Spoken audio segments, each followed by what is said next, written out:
Chapter 797. Did he do it on purpose? I'll remember this. When House Kong becomes strong, I'll make them pay. Kong Ming Ming was just saying it. He couldn't do anything to Zhao Qibing, Master Zhao Ming. But I think this is a blessing in disguise. Wang Shubin shook his head and said to Kong Xiaoming, "Oh, what do you mean? Is my broken leg a good thing?" Kong Ming Ming froze. He was so angry that he wanted to curse. This Wang Shubing. He didn't know how to persuade people? Master Ming, think about it. Didn't you want to get a serious injury before? Wang Shubing said, "Look, isn't there one now? It's an accident, and Guan Xian won't suspect anything." Now that you mention it, it really is the case. Kong Ming Ming heard Wang Shubing's words and became happy again. Wang Shubing, you're right. My broken leg is a good thing. This time, I can go to Guan Xian directly. Yeah, Master Ming, and Li Zihua said that he'll compensate you for your medical expenses.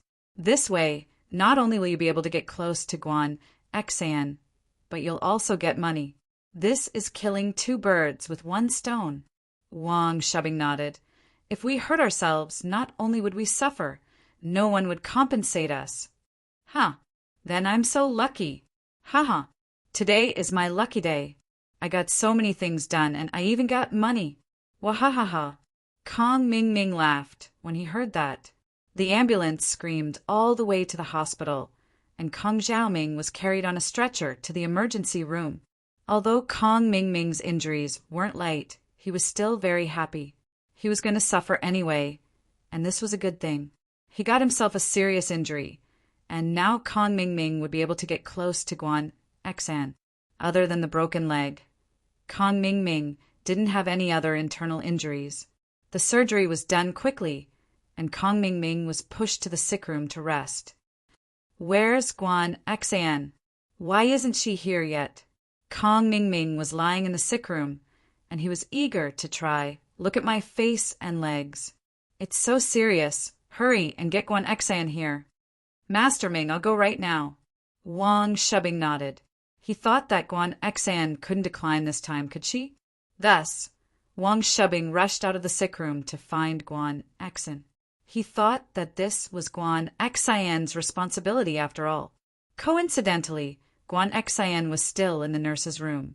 Wang Shubing ran in, and when he saw Guan Xian, he was overjoyed. Nurse Guan Xian, you're here.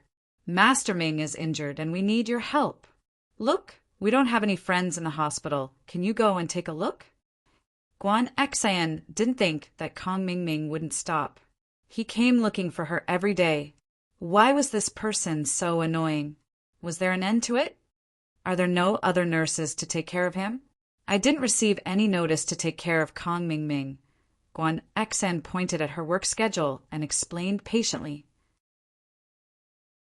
Regardless of whether Kong Ming Ming was annoying or not, Guan Xian couldn't throw a tantrum. Guan Xian knew that she was a member of the hospital, and anything she said or did could affect the hospital's image, especially when her father was a shareholder of the hospital. Guan Xian had to be strict with herself and not let others talk behind her back, even if not many people knew Guan Xian's real identity. Guan Xian didn't want to bring shame to her father and grandfather. No, Master Ming is lying in the sick room, and I didn't see any nurses come to take care of him. I don't know who to look for. You're the only one I know here. Wang Shubing started to talk nonsense. No one cares. Guan Xian was taken aback. Seriously? Could it be that someone was negligent? This kind of thing wasn't impossible. The hospital sent too many patients at the same time. If there were careless doctors and nurses, then they might really have neglected a patient. Although Guan Xian felt that the guy Wang Shubing was talking about was more likely it was a matter of life and death. Even if Guan Xian knew that it was fake, she couldn't ignore it because of her duty as a nurse and the family she represented. But didn't Kong Ming Ming just have a cold? Also, he had a small cut on his hand. Both of these illnesses weren't fatal. Yes, could you please go and take a look? Can you help bandage it first and then contact a doctor? Wang Shubing nodded. But didn't he stay in the hospital for a few days because of a cold? Why should I bandage it?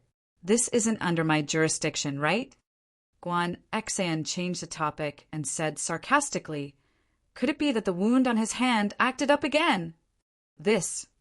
Wang Shubing suddenly remembered that he was in a hurry and didn't tell her the whole story. No wonder Guan Xan didn't know what happened. He quickly explained, it's like this, Master Ming's cold is cured, and the wound on his hand is also healed. He was discharged from the hospital today. Then why is he bandaging it? Guan Xan was even more confused. After he was discharged, Master Ming went to the shanty town to do some work, but he ran into a developer who was forcefully demolishing the place. As a result, my boss was hospitalized. Both of his legs are broken, and his head is also injured. It's really miserable. Nurse Guan Xan, could you please go and take a look? Wang Shubing said pitifully. Ah.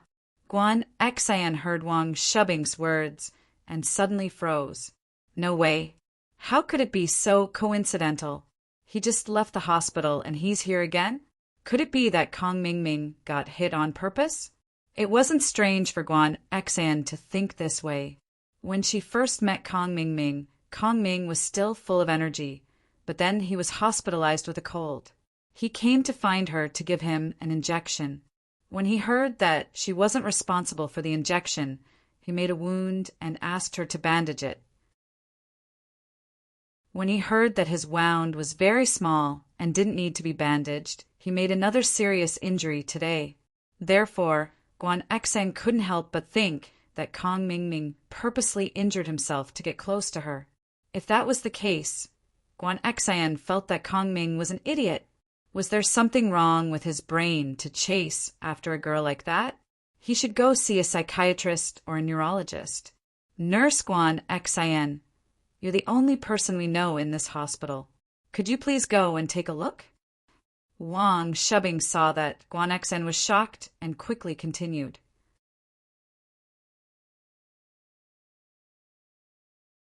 Chapter 798.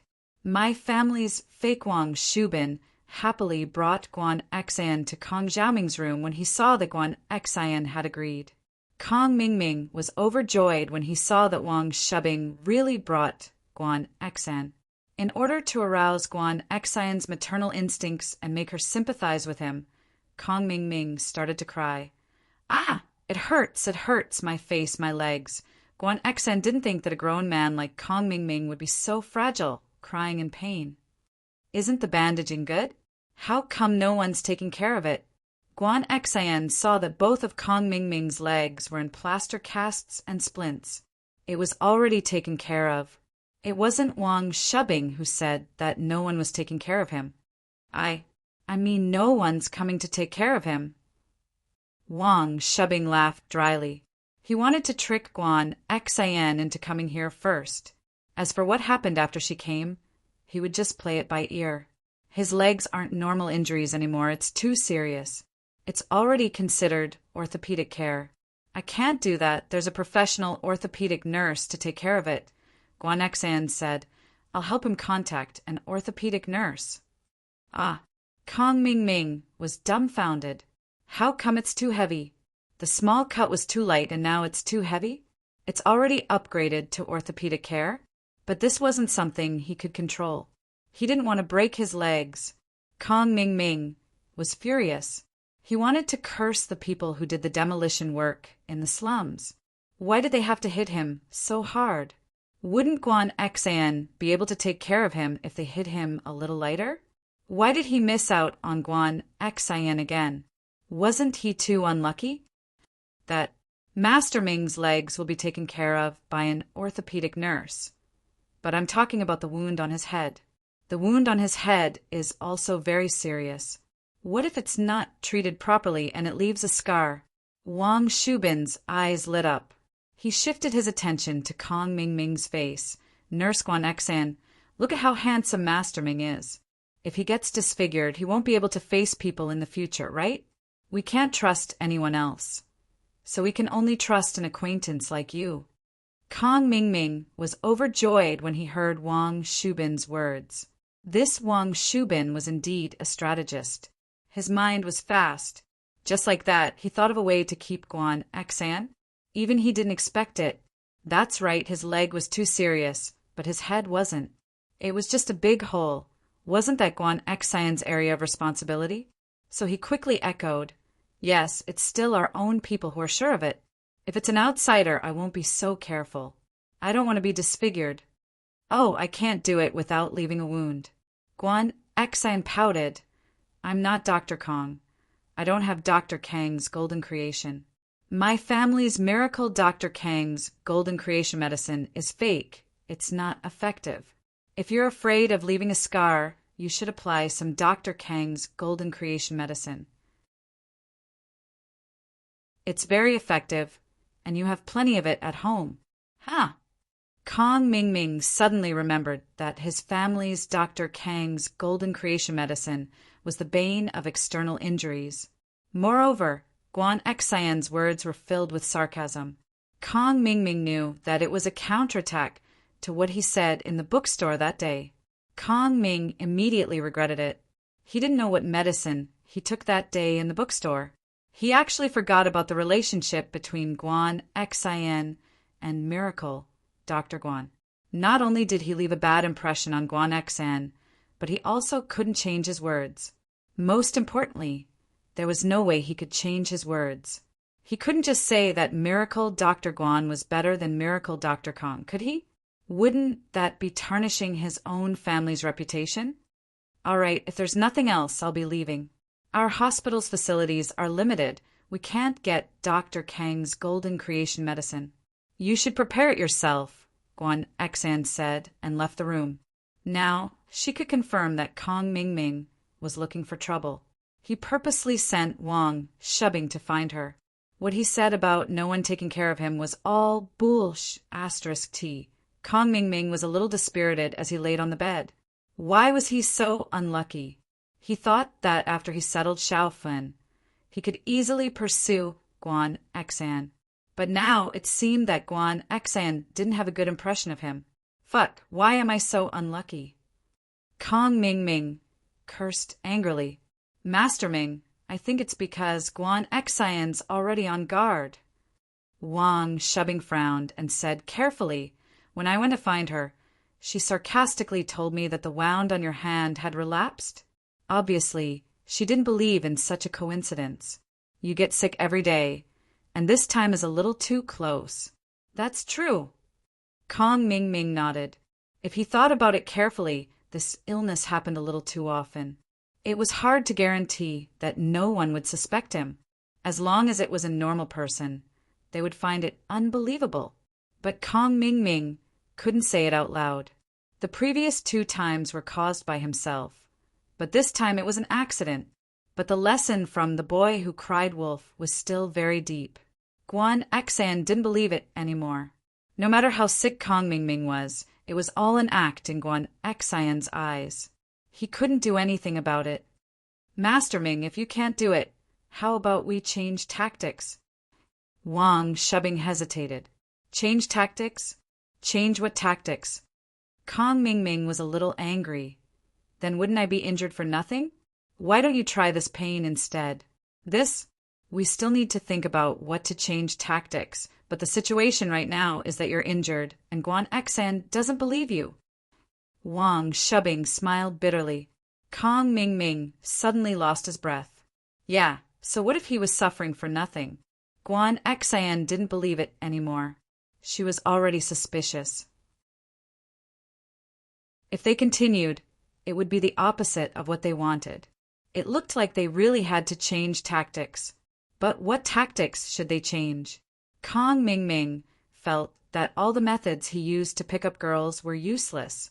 Before, all he had to do was send flowers, sweet talk, act cool, and bring the girl to the store to spend some money.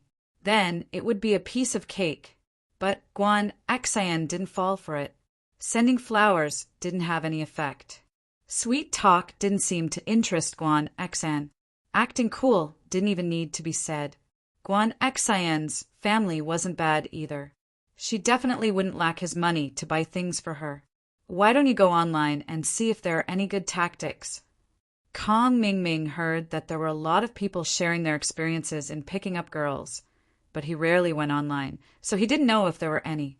That's fine, I'll go check it out later. Wang Shubbing nodded. See if there are any good tactics, but I feel like you're lacking common topics with Guan Xan. You guys don't have much to talk about together.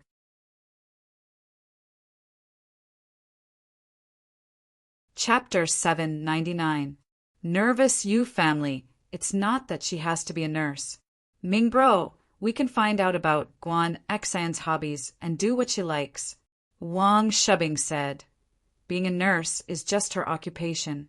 I don't believe that she doesn't like to study other things, right? Yeah. Shubbing, you're too smart. Your words are like thunder in my ears. You've enlightened me. Kong Ming Ming said happily. Isn't Weibo popular now? Can you see if you can find Guan Xan's Weibo and see if she has any hobbies? All right, leave this matter to me. Wang Shubbing remembered the greedy nurse from yesterday. He would ask her again today and give her some benefits. He didn't believe that he couldn't find out anything. Yanjing City, House Yu's courtyard. Yu Kuan was lying on a bed with bandages all over his body. A beautiful middle-aged woman was wiping her tears while a man was pacing around the room with a worried face. Your son was beaten up like this. Why aren't you going to take revenge? Why are you pacing around? The beautiful woman was annoyed as she shouted at the man. She sounded like she was about to cry. House Yu is so arrogant. Now that they're being bullied, you've lost your temper? You bide. Do you care about your son or not? Stop arguing. The man called Yu Bide waved his hand impatiently. Am I not worried? I don't even know who hurt Yu Kuan. He's been unconscious since he came back.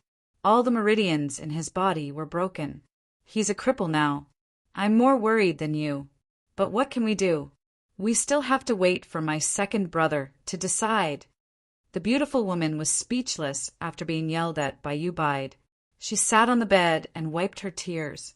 House Yu had been in the martial world for so many years, and they had never been hit like this before.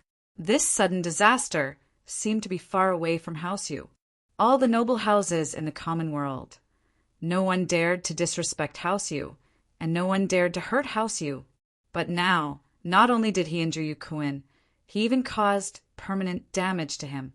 He destroyed all of Yu Kuan's kung fu, turning him into a cripple. He could no longer practice spiritual techniques. Even if he practiced external techniques, it would be hard for him to achieve anything. Yu Kuan was second only to the head of House Yu's son. They had high hopes for him, but now he was injured so badly that no one knew if he was dead or alive. At this time, a middle-aged man pushed the door open and walked in. There was a young man next to him. He looked very similar to Yu Kuan, but there was an arrogant look on his face. This middle-aged man was the middle-aged man from House Yu that had appeared at the auction, the current head of House Yu, Yu Bifu.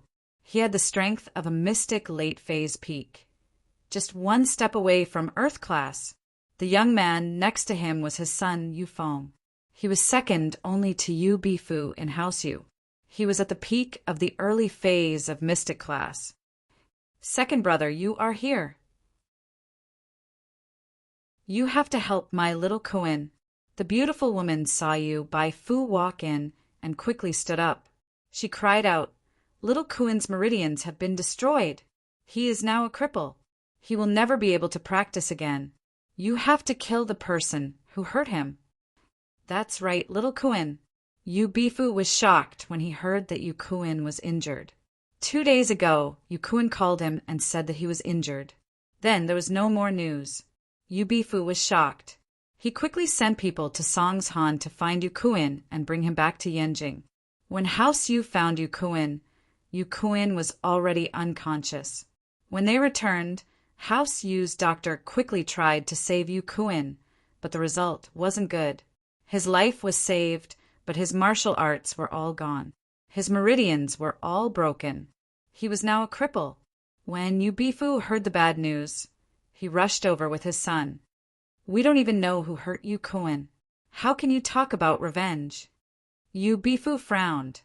Xiao Kun already has the strength of a late-phase golden class. In this world, there aren't many people who can harm him. And those who can harm him are all friends of our Yu clan. Who would dare to make a move? This. Yu Bide was curious as well. Who was it that injured Yu Kun? Logically speaking, those old men in the common world had a good relationship with House Yu. It couldn't have been them, and the hidden families were forbidden from interfering with the affairs of the world. Bide, you don't have to be too sad. Our House Yu is rich in resources. We have martial arts treasures. As long as Yu Kun can keep his life, there is hope. He can still make a name for himself by practicing martial arts. Yu Bifu said, "When the time comes, I will use all the wealth of the family to help him practice." "Thank you, second brother. That's the only way." Yu Bide sighed. This was the best outcome since things had come to this. There's something fishy about this. Yu Kun went to investigate the whereabouts of the map, but he was injured. As far as I know, the strongest physical practitioner in Songshan, Li Fu, is only at the peak of the late phase of golden class. Physical practitioners are one level lower than spiritual practitioners. In other words, he could only fight evenly with Yu Kun. If he didn't have a deep grudge against Yu Kun, he wouldn't fight him head-on. Yu Bifu said, "I feel that the person who beat Yu Kun up like this is at least a spiritual practitioner at the peak of the late phase of golden class." "Second brother, do you think it could be someone from the hidden Zhao family who did this?" Yu Bide suddenly asked. "I heard that the illegitimate son of House Zhao Qibing, has been jumping around in Songshan recently. He's doing demolition and building houses. House Zhao probably saw that a branch of House Yu was making money in the world and couldn't wait. Besides, House Zhao has never been on good terms with House Yu. Could it be that they hurt Yu Kun? After all, only they have such strength. That's hard to say. It's possible. But I heard that the Fire Wolf Gang is also active in Songshan." Yu Bifu said, "Songshan is a small place, yet there are so many forces. It's really complicated.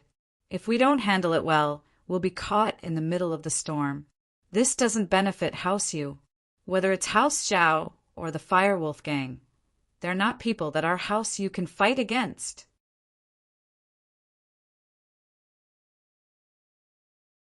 Chapter 800. Did Big Brother break through? Big Brother just entered Earth class last year. He hasn't gotten a firm foothold there yet. Only when he reaches the middle phase of Earth class will he be able to have a say in the family. Asking him for help will only make things difficult for him. Yu Bifu shook his head. "Right, Bide, how's your training going?" "It's still the same. I've been stuck at the early phase of Mystic class. I've placed all my hopes on Kun, but who would have thought that such a disaster would come?" Yu Bide shook his head sadly. "It seems that in this generation of our Yu clan, only Big Brother can enter that place." Yu Bifu sighed. "I think that in this lifetime it will be very difficult for me to break through to the Earth grade, second brother. According to what you said, little Kun's matter." Yu Bide paused for a moment and looked at Yu Bifu. "Don't worry, Kun is my nephew. I've already sent people to Songshan to investigate. If there's any news, I'll report back immediately." Yu Bifu said. "That's the only way." Yu Bide nodded. Yu Bifu brought Yu Feng out of Yu Bide's room.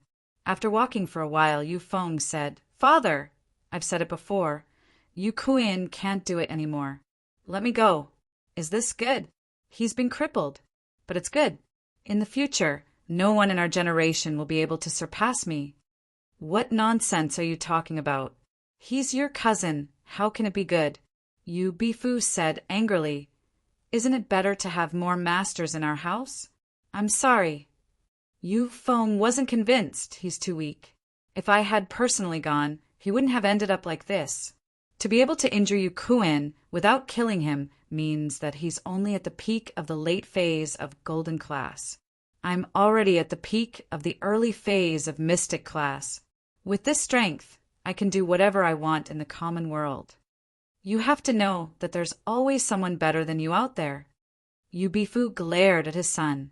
I know, but those powerful people don't appear in the common world anymore. Yu Feng didn't take his father's words seriously. He was the leader of the younger generation in House Yu. In the outside world, he was also a domineering existence. Even the heads of the other houses didn't have his strength. How could he not be arrogant? Lin Yi didn't want to interfere with the relocation of the slums, but because of his appearance, Sihua increased the compensation amount. Sihua didn't want to interfere either, but he was afraid that Lin Yi would cause trouble. Xiaofin's family successfully received the compensation of 180,000 renminbi, which was considered quite high. As for those broken appliances and furniture, they weren't even worth 1,000 renminbi. Xiao Fun's mother beamed with joy when she received the money. Adding it all up, she now had a total of 680,000 yuan. It was more than enough to buy a big house. Hence, she started to think about buying a house. Xiaobo, can you talk to Lin Yi and show us the house? Xiao Fun's mother whispered to Kong Xiaobo. She had already treated Kong Xiaobo as her son-in-law. I heard that he knows a developer, so he can get a discount. Then I'll ask.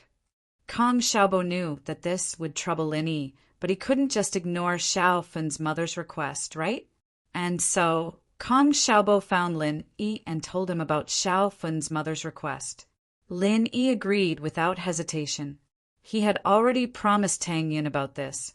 Lin Yi called Tang Yan's mother and Tang Yin. Tang Yan's mother had just gotten her new house, and it was very fresh. She wanted to check on the progress of the renovation today. Hearing that Lin Yi was going, she was happy to tag along. And if Tang Yan's mother went, Lin Yi would be in an awkward situation. It wasn't that Lin Yi hated Tang Yan's mother, but Tang Yan's mother was too powerful, and Lin Yi wasn't used to it. However, Lin Yi understood her. Tang Yan's father had broken his leg, and Tang Yan's mother had been raising a family for so many years. In her heart, money was the most important thing. It was unrealistic to change her, and Lin Yi didn't want to change her. The person Lin Yi liked was Tang Yin, not Tang Yan's mother. Tang Yan's mother liked money, so he gave her some money. To Lin Yi, it was just a drop in the bucket. Mingyao's Audi S5 obviously couldn't accommodate so many people. Lin Yi asked Fatty Lai to send a car to pick up Tang Yin and Tang Yin, but he didn't expect Fatty Lai to personally pick up Tang Yin and Tang Yin. Lin Yi smiled bitterly. This Fatty Lai was too attentive, and it was hard to guarantee that Tang Yan's mother wouldn't see through it.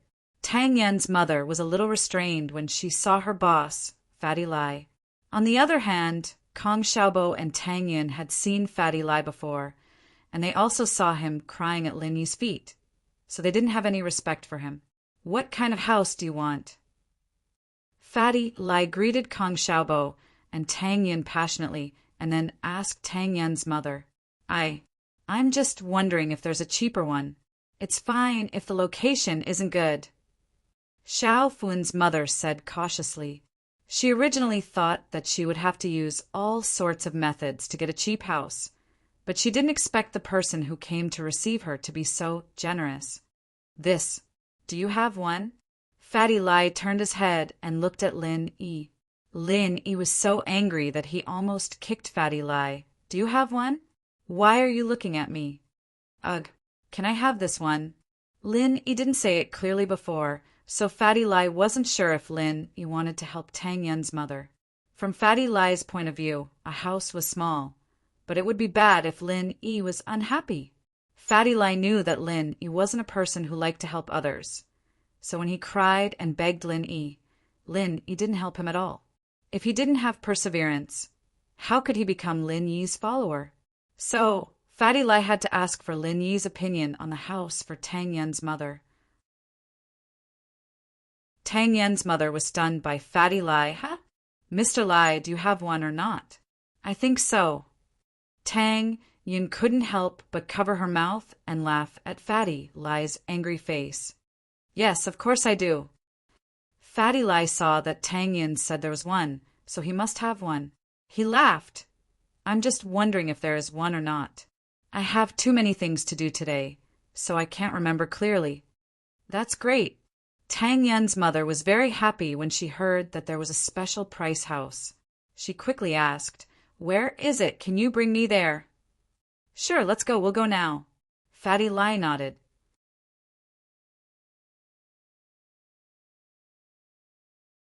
Chapter 801. Tang Yun, annoyed. Little Lai, do you think there's a special sale in the building I bought? Mrs. Tang asked. Auntie Wang, the building you bought. Fatty Lai thought. That building was newly opened, and other than the one I sold to your family, I haven't sold anything else yet. How could there be any special sale? But since Mrs. Tang asked, Fatty Lai replied, I think there is. Shall we go take a look later? Then let's buy that building. It's close to my house, and Een and Fun are close. They can see each other often if they are together. Mrs. Tang said. Fatty Lai brought Xiaofan's mother, Lin Yi, and the others to the building that Mrs. Tang had bought. The lighting was great, and it was one of the best buildings in the entire district. How could there be a bad location? But since Mrs. Tang had spoken, Fatty Lai found a small apartment on the top floor and brought Fun's mother and Lin Yi up. It was a small apartment with 2 bedrooms and a living room. Although the living room was a little small, only 40 square meters, the layout was good and the lighting was good. Fun's mother fell in love with it at first glance. She asked Fatty Lai, Mr. Lai, how much is this apartment? This type of apartment, the original price was 380,000, but it's on the top floor and it's in Cold Mountain, so it's cheaper. It's only 300,000 now, Fatty Lai said. Ah, only 300,000. Fun's mother was shocked. She had to pay 180,000 for her old 30 square meter house. And now, this new 40 square meter house only cost 300,000? Wasn't it too cheap? As for the top floor and Cold Mountain, it wasn't a problem for Fun's mother. She used to live on the top floor and in the side suite, and the heating wasn't very good, so she lived there. This kind of house with collective heating was much better than her old house, and the quality was pretty good too. So, Fun's mother fell in love with it immediately. Yeah, only 300,000, Fatty Lai nodded. This kind of top floor is usually sold at a discount. That's great. We'll take this one then. Xiao Fun's mother nodded and made the decision. Right now, Xiao Fun's mother had $680,000 in her hands. This house only cost $300,000. After buying the house, she would still have $380,000 left, which was enough to buy furniture and appliances. Fatty Lai called the sales manager to sign the contract with Xiaofan's mother and paid the money. The house was now under her name. Xiaofan's mother didn't expect to buy a house so smoothly. She was extremely grateful to Tang Yun's mother and Lin Yi. If it wasn't for them, she wouldn't have been able to find such a cheap house. Tang Yun knew that Fatty Lai was willing to sell Xiao Fun's mother a house at such a low price because of Lin Yi. How could this house not be sold at the end of the auction? Whether it was the layout or the lighting, they were all quite good. Buying it for only 300,000 yuan was simply too cheap. Xiaofan looked at Lin Yi gratefully. Her mother didn't understand, but how could she not? Xiaofan knew that Fatty Lai begged Lin Yi to treat his father's illness. Fatty Lai was probably grateful for Lin Yi's kindness, which was why he sold her a house at such a low price. Boss, thank you. Kong Xiaobo whispered to Lin Yi, I'm really honored today. Huh. Lin Yi smiled. You and Fatty Lai call me boss, so you guys should help each other. Lin Yi's words touched Kong Xiaobo instantly. It was rare for a boss to do what Lin Yi did. Kong Xiaobo didn't feel that he had done anything. He only contributed because of Lin Yi's passion when he first came here. When Zhong Pingliang was looking for trouble with Lin Yi, he impulsively stood up with Lin Yi. As a result, he gained Lin Yi's recognition and friendship. After Xiaofan's house was settled, Mrs. Tang couldn't wait to see her own house. She heard from Fatty Lai that the renovation had started yesterday. Xiaofen's mother also wanted to follow Mrs. Tang to see how Tang Yan's house was renovated. Tang Yan's house was spacious and bright. It was 3 times bigger than Xiaofen's house.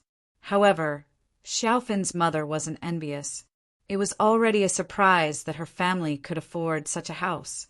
What was the use of being envious? However, Xiaofen's mother was still looking forward to Mrs. Tang winning the special prize. She couldn't help but ask Fatty Lai, "Mr. Lai, can I still participate in the lucky draw? Mine is a special price house." Xiaofen's mother was afraid that she wouldn't have the chance to win the lucky draw. She asked anxiously, "Yeah, when you get to the sales office, you can do it once or twice," Fatty Lai said with a smile. Mrs. Tang looked at Xiaofen's mother, who was looking forward to it, and sighed. She knew clearly how she won the special prize. With Xiaofen's mother's luck, how could she win? Mrs. Tang thought about her luck and couldn't help but sympathize with Xiaofen's mother. She looked at Lin Yi and her daughter and then at the smiling Fatty Lai. She couldn't help but ask, "Little Lai, can we give the leftover materials to Xiaofen's family?" Mrs. Tang also wanted Xiaofen's family to save some money. If she had more materials, she could give it to Xiaofen's family to ease her family's urgent need. This. Fatty Lai couldn't help but look at Lin Yi again. How could there be leftover materials for the renovation? The materials were prepared according to the size of the house, so there wouldn't be any leftovers. Lin Yi tilted his head and couldn't help but find it funny. If you have more, then so be it. If not, then so be it. Why are you always looking at me? What do you want me to say? Fatty Lai saw that Lin Yi didn't object and said, "Okay, I'll talk to the person in charge later. If there are leftover materials, we'll install it together with Xiaofen's family. We don't even need the labor fee. I think there are quite a lot of materials here. It's more than enough to renovate 2 houses. That house is small, so we'll install it together. How can I do that?" Xiaofen's mother didn't expect that Mrs. Tang's words would save her a lot of money. She didn't even need to renovate. Wasn't this Mr. Lai too easy to talk to? Okay, since little Lai said so, you don't have to reject it. Tang Yan's mother felt that she had a lot of face. She could get Xiaofen's family's renovation fee with just 1 sentence.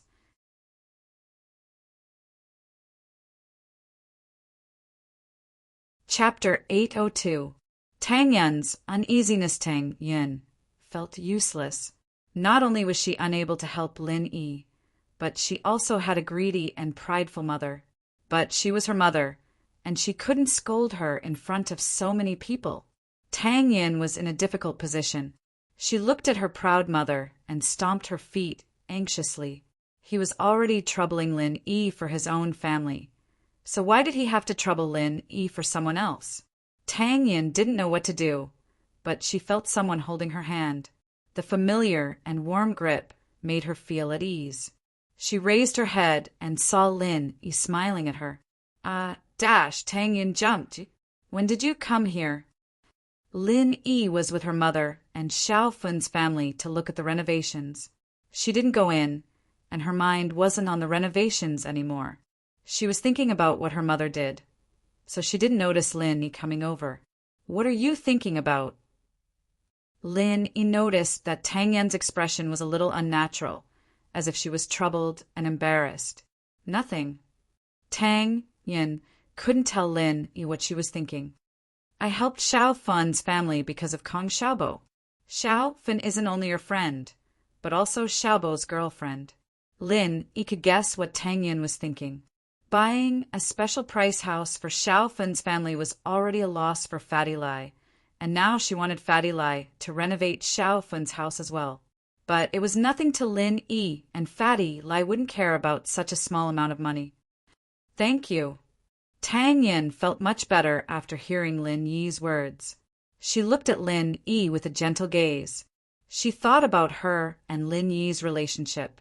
It was rough, but it was smooth. Tang Yan had to tread on thin ice. From the misunderstanding she had towards Lin Yi to the deep feelings she had for him. Tang Yan didn't want to lose this feeling easily, so she was extra careful. Actually, you don't have to worry too much about it. Your mother has suffered a lot. Lin Yi saw through people very well. Uncle Tang broke his leg and is bedridden. Annie Wang is supporting the family by herself. She can only bury her grievances in her heart. She can't talk to you and Uncle Tang. She has been silently supporting herself for so many years.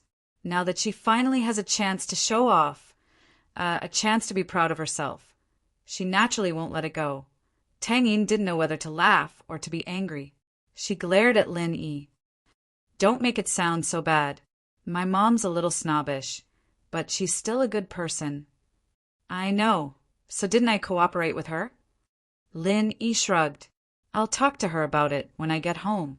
I don't want to make things difficult for you. Tang Yun and Lin Yi were able to talk about it. It seemed like Lin Yi didn't really care about it. It's not that difficult. Lin Yi shook his head.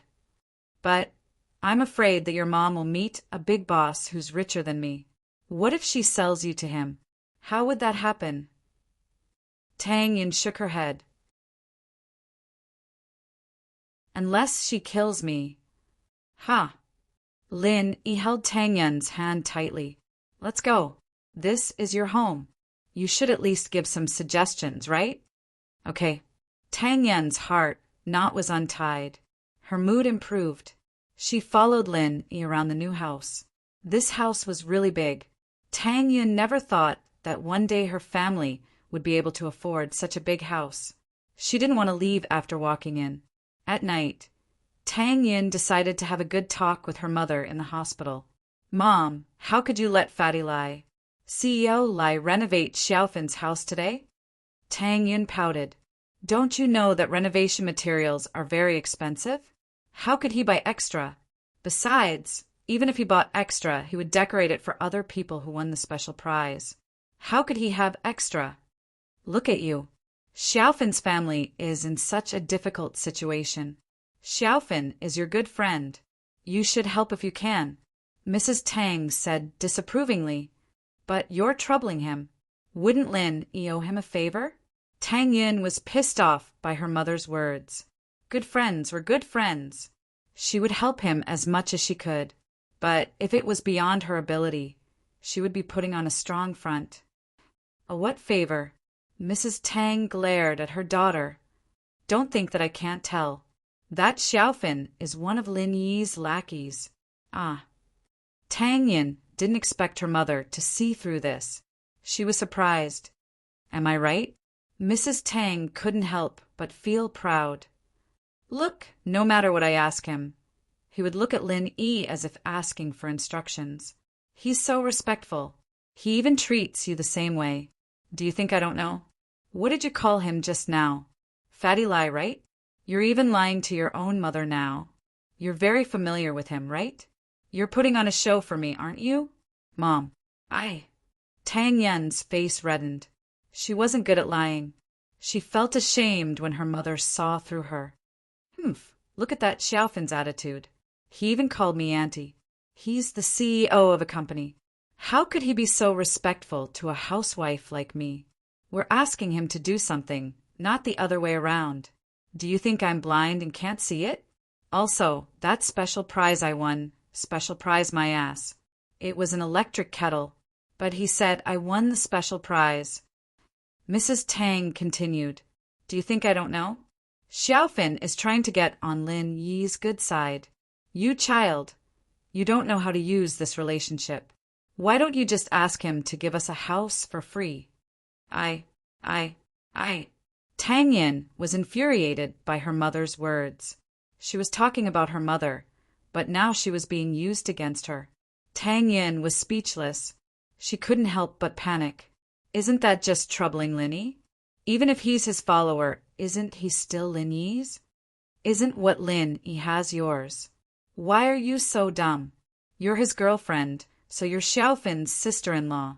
Mrs. Tang said matter-of-factly. How is that the same? You've been doing all this. I owe Lin Yi more and more. I feel like I can't even lift my head in front of him. Tang Yin raised her head, agitated. She looked at her mother stubbornly. Do you know that there are a lot of girls who like Linny? I'm not helping him at all. I'm troubling him every day. How am I going to compete with others?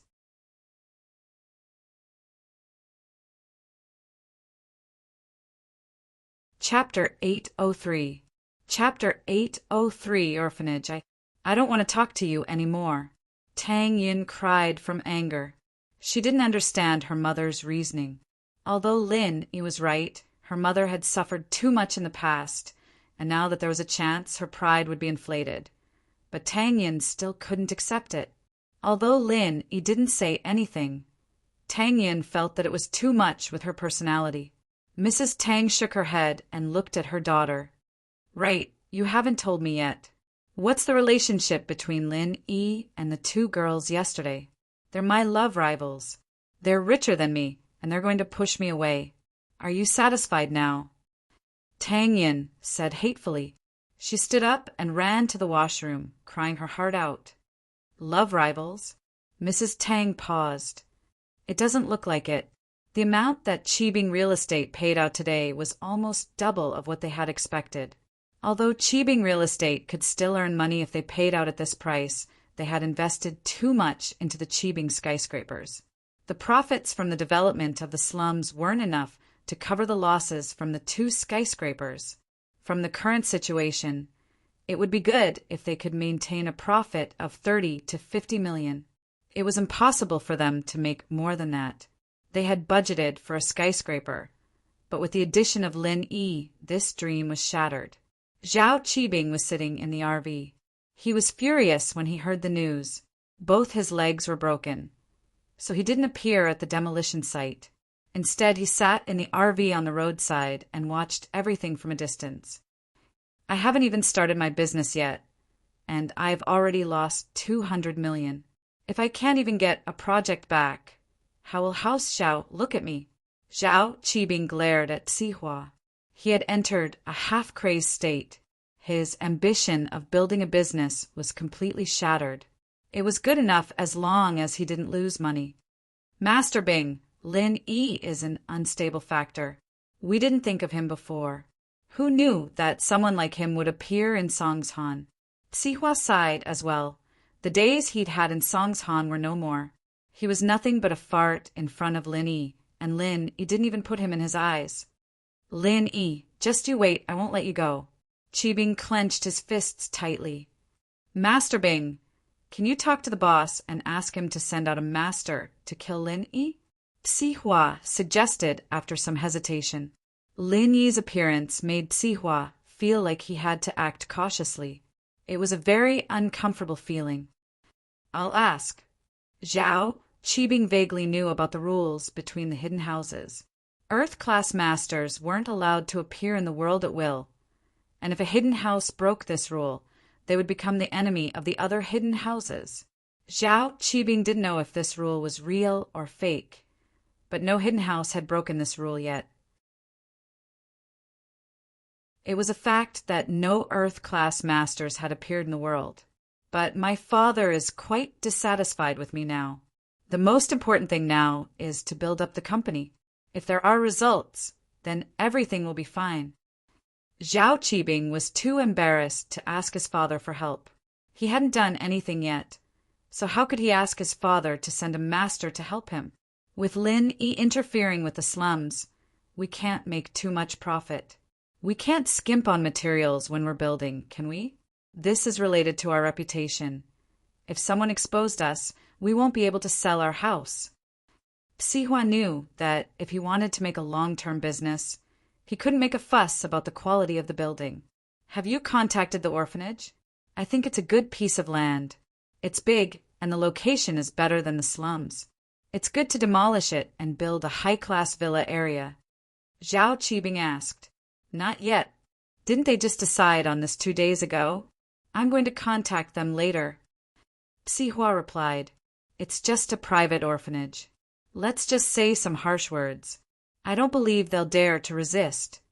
Zhao Qibing said, how about this? We'll go and negotiate with them later.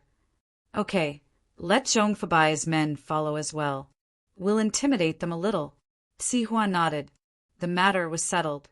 A little later, Zhao Qibing, Li Cihua, and Zhong Fabai brought a group of men in black.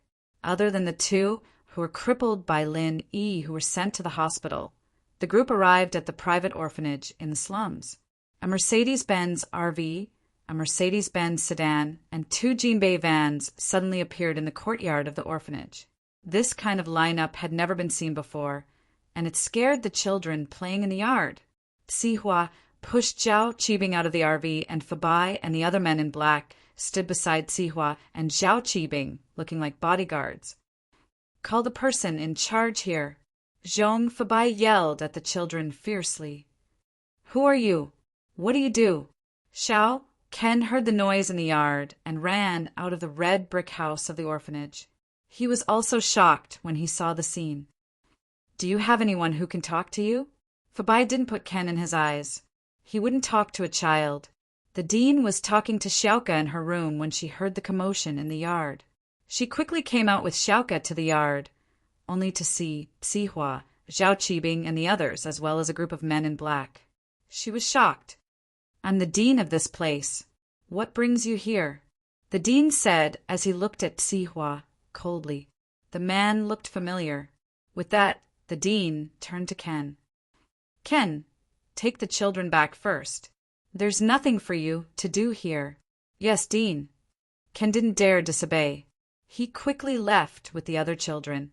He knew that this wasn't something kids could interfere with. "Let me introduce myself. I'm Cihua, and this is Master Zhao Qibing, the chairman of Qibing Real Estate." Cihua introduced himself before introducing Zhao Qibing. "Cihua? So it's the famous Cihua of Songshan City." The old director finally recognized who the visitor was. "However, I wonder what Bosley is doing here in my small orphanage."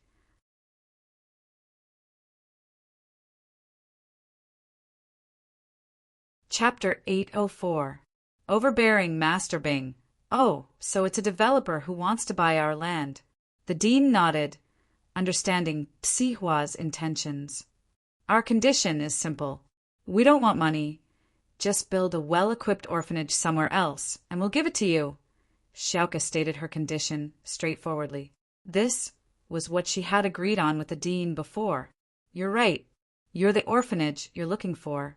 There had been developers who'd come to the orphanage to discuss the relocation. But Xiaoka's reconstruction plan was too complicated, and there wasn't much profit to be made.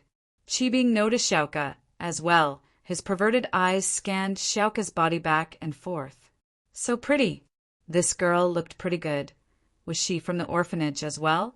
Qibing's heart itched.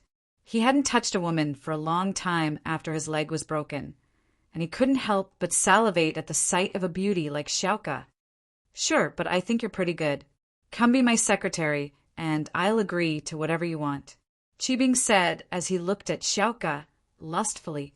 He was only making a casual promise, and once he got his hands on Xiaoka, he wouldn't care about the conditions anymore.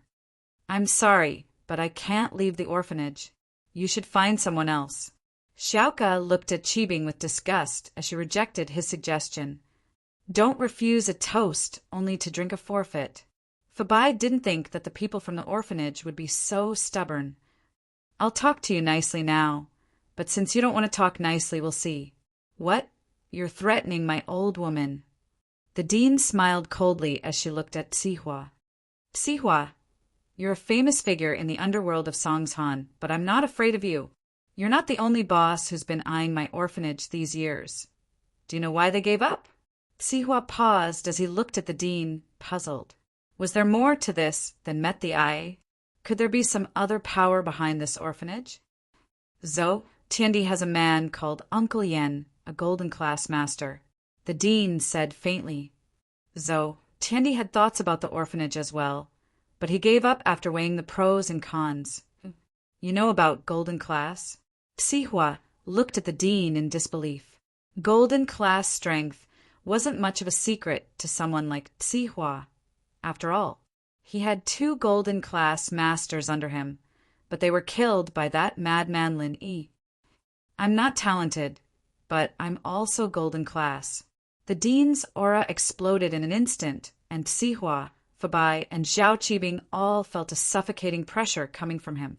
Although they weren't cultivators and couldn't accurately distinguish the level and strength of their opponents, OL Amos' aura was indeed similar to that of a cultivator. Sihua didn't doubt the dean's words this time.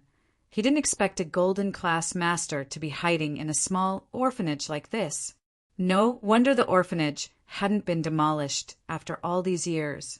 It turned out that they had some scruples. Golden class. Qibing laughed coldly. My father is an Earth class early phase, and my grandfather is an Earth class late phase peak. What's a golden class to them? Qibing wasn't wrong. His father, Guangyin, was an Earth class early phase, and Elder Zhao, on the other hand, was an Earth class late phase peak. He was currently looking for an opportunity to break through the Earth class and step into the Sky class. But to break through from Earth class to Sky class was a huge chasm, and many people couldn't achieve it in their entire lives. But even if it wasn't Sky class, an Earth class was scary enough. Qibing was in a rush to take down this orphanage, and he couldn't be intimidated by some golden class. He had to use his father and grandfather's strength to intimidate them. There was no other way. Otherwise, with his identity as an illegitimate son, it would be a huge taboo to reveal his background. If House Zhao found out, they'd definitely have a problem with him. If Uncle Zhu wasn't injured, and Zhang Long and Liao weren't dead, Qibing wouldn't reveal his background like this. But now that all his masters were gone, and he didn't even bring Yao Wang with him, he couldn't just leave like that, could he? The dean thought that her strength would be enough to intimidate them, but she didn't expect that the young man with the broken leg beside Sihua would say that his father was an Earth class early phase, and his grandfather was an Earth class late phase peak. This shocked the dean. She didn't think much of Qibing before and only paid attention to Sihua. But now, it seemed that if this young man wasn't bragging, then it must be true. May I ask your father's name? The dean asked after a moment of silence. My surname is Zhao. My name is Zhao Qibing. Qibing didn't say his father's name casually. He wasn't stupid. He knew that he was an illegitimate son, and some things were better left unsaid. He knew that if the dean was a practitioner of the world, she would know the meaning of his surname and would be able to guess it. Zhao. The dean's face changed instantly, and she looked at Qibing in disbelief. You're the hidden house, Zhao? Humph. Some things you shouldn't know too much. Qibing laughed coldly. I'll give you two options now. Qibing Real Estate has another piece of land in the suburbs, and it's twice the size of yours. If you agree, we'll exchange it with you at the same price. Also, we'll compensate you according to the current price of the land. And after you get the money, you'll have to find your own way. You. The dean was speechless from Qibing's overbearing words. But she didn't dare to act recklessly. Naturally, she was a practitioner of the world, and naturally, she knew the strength of the hidden house Zhao. It was a power that even the 4 big and 5 small noble houses didn't dare to mess with. Of course, what the dean didn't know was that although Qibing's words were scary, he was only the illegitimate son of the head of House Zhao, Zhao Guangyin. Even Elder Zhao didn't really approve of him. That's all I've said. Think about it yourself. Qibing laughed coldly. Remember my words. Don't refuse a toast only to drink a forfeit. Otherwise, you'll have to bear the consequences.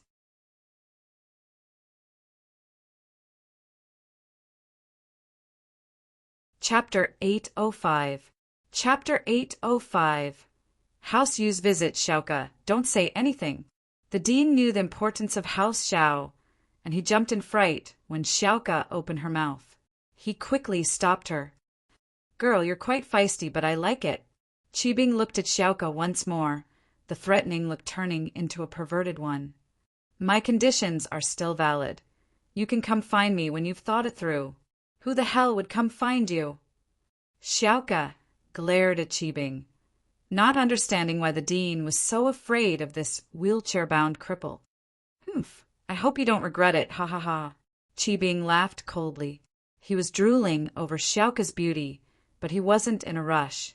His leg wasn't healed yet, and it wasn't convenient for him to play with women.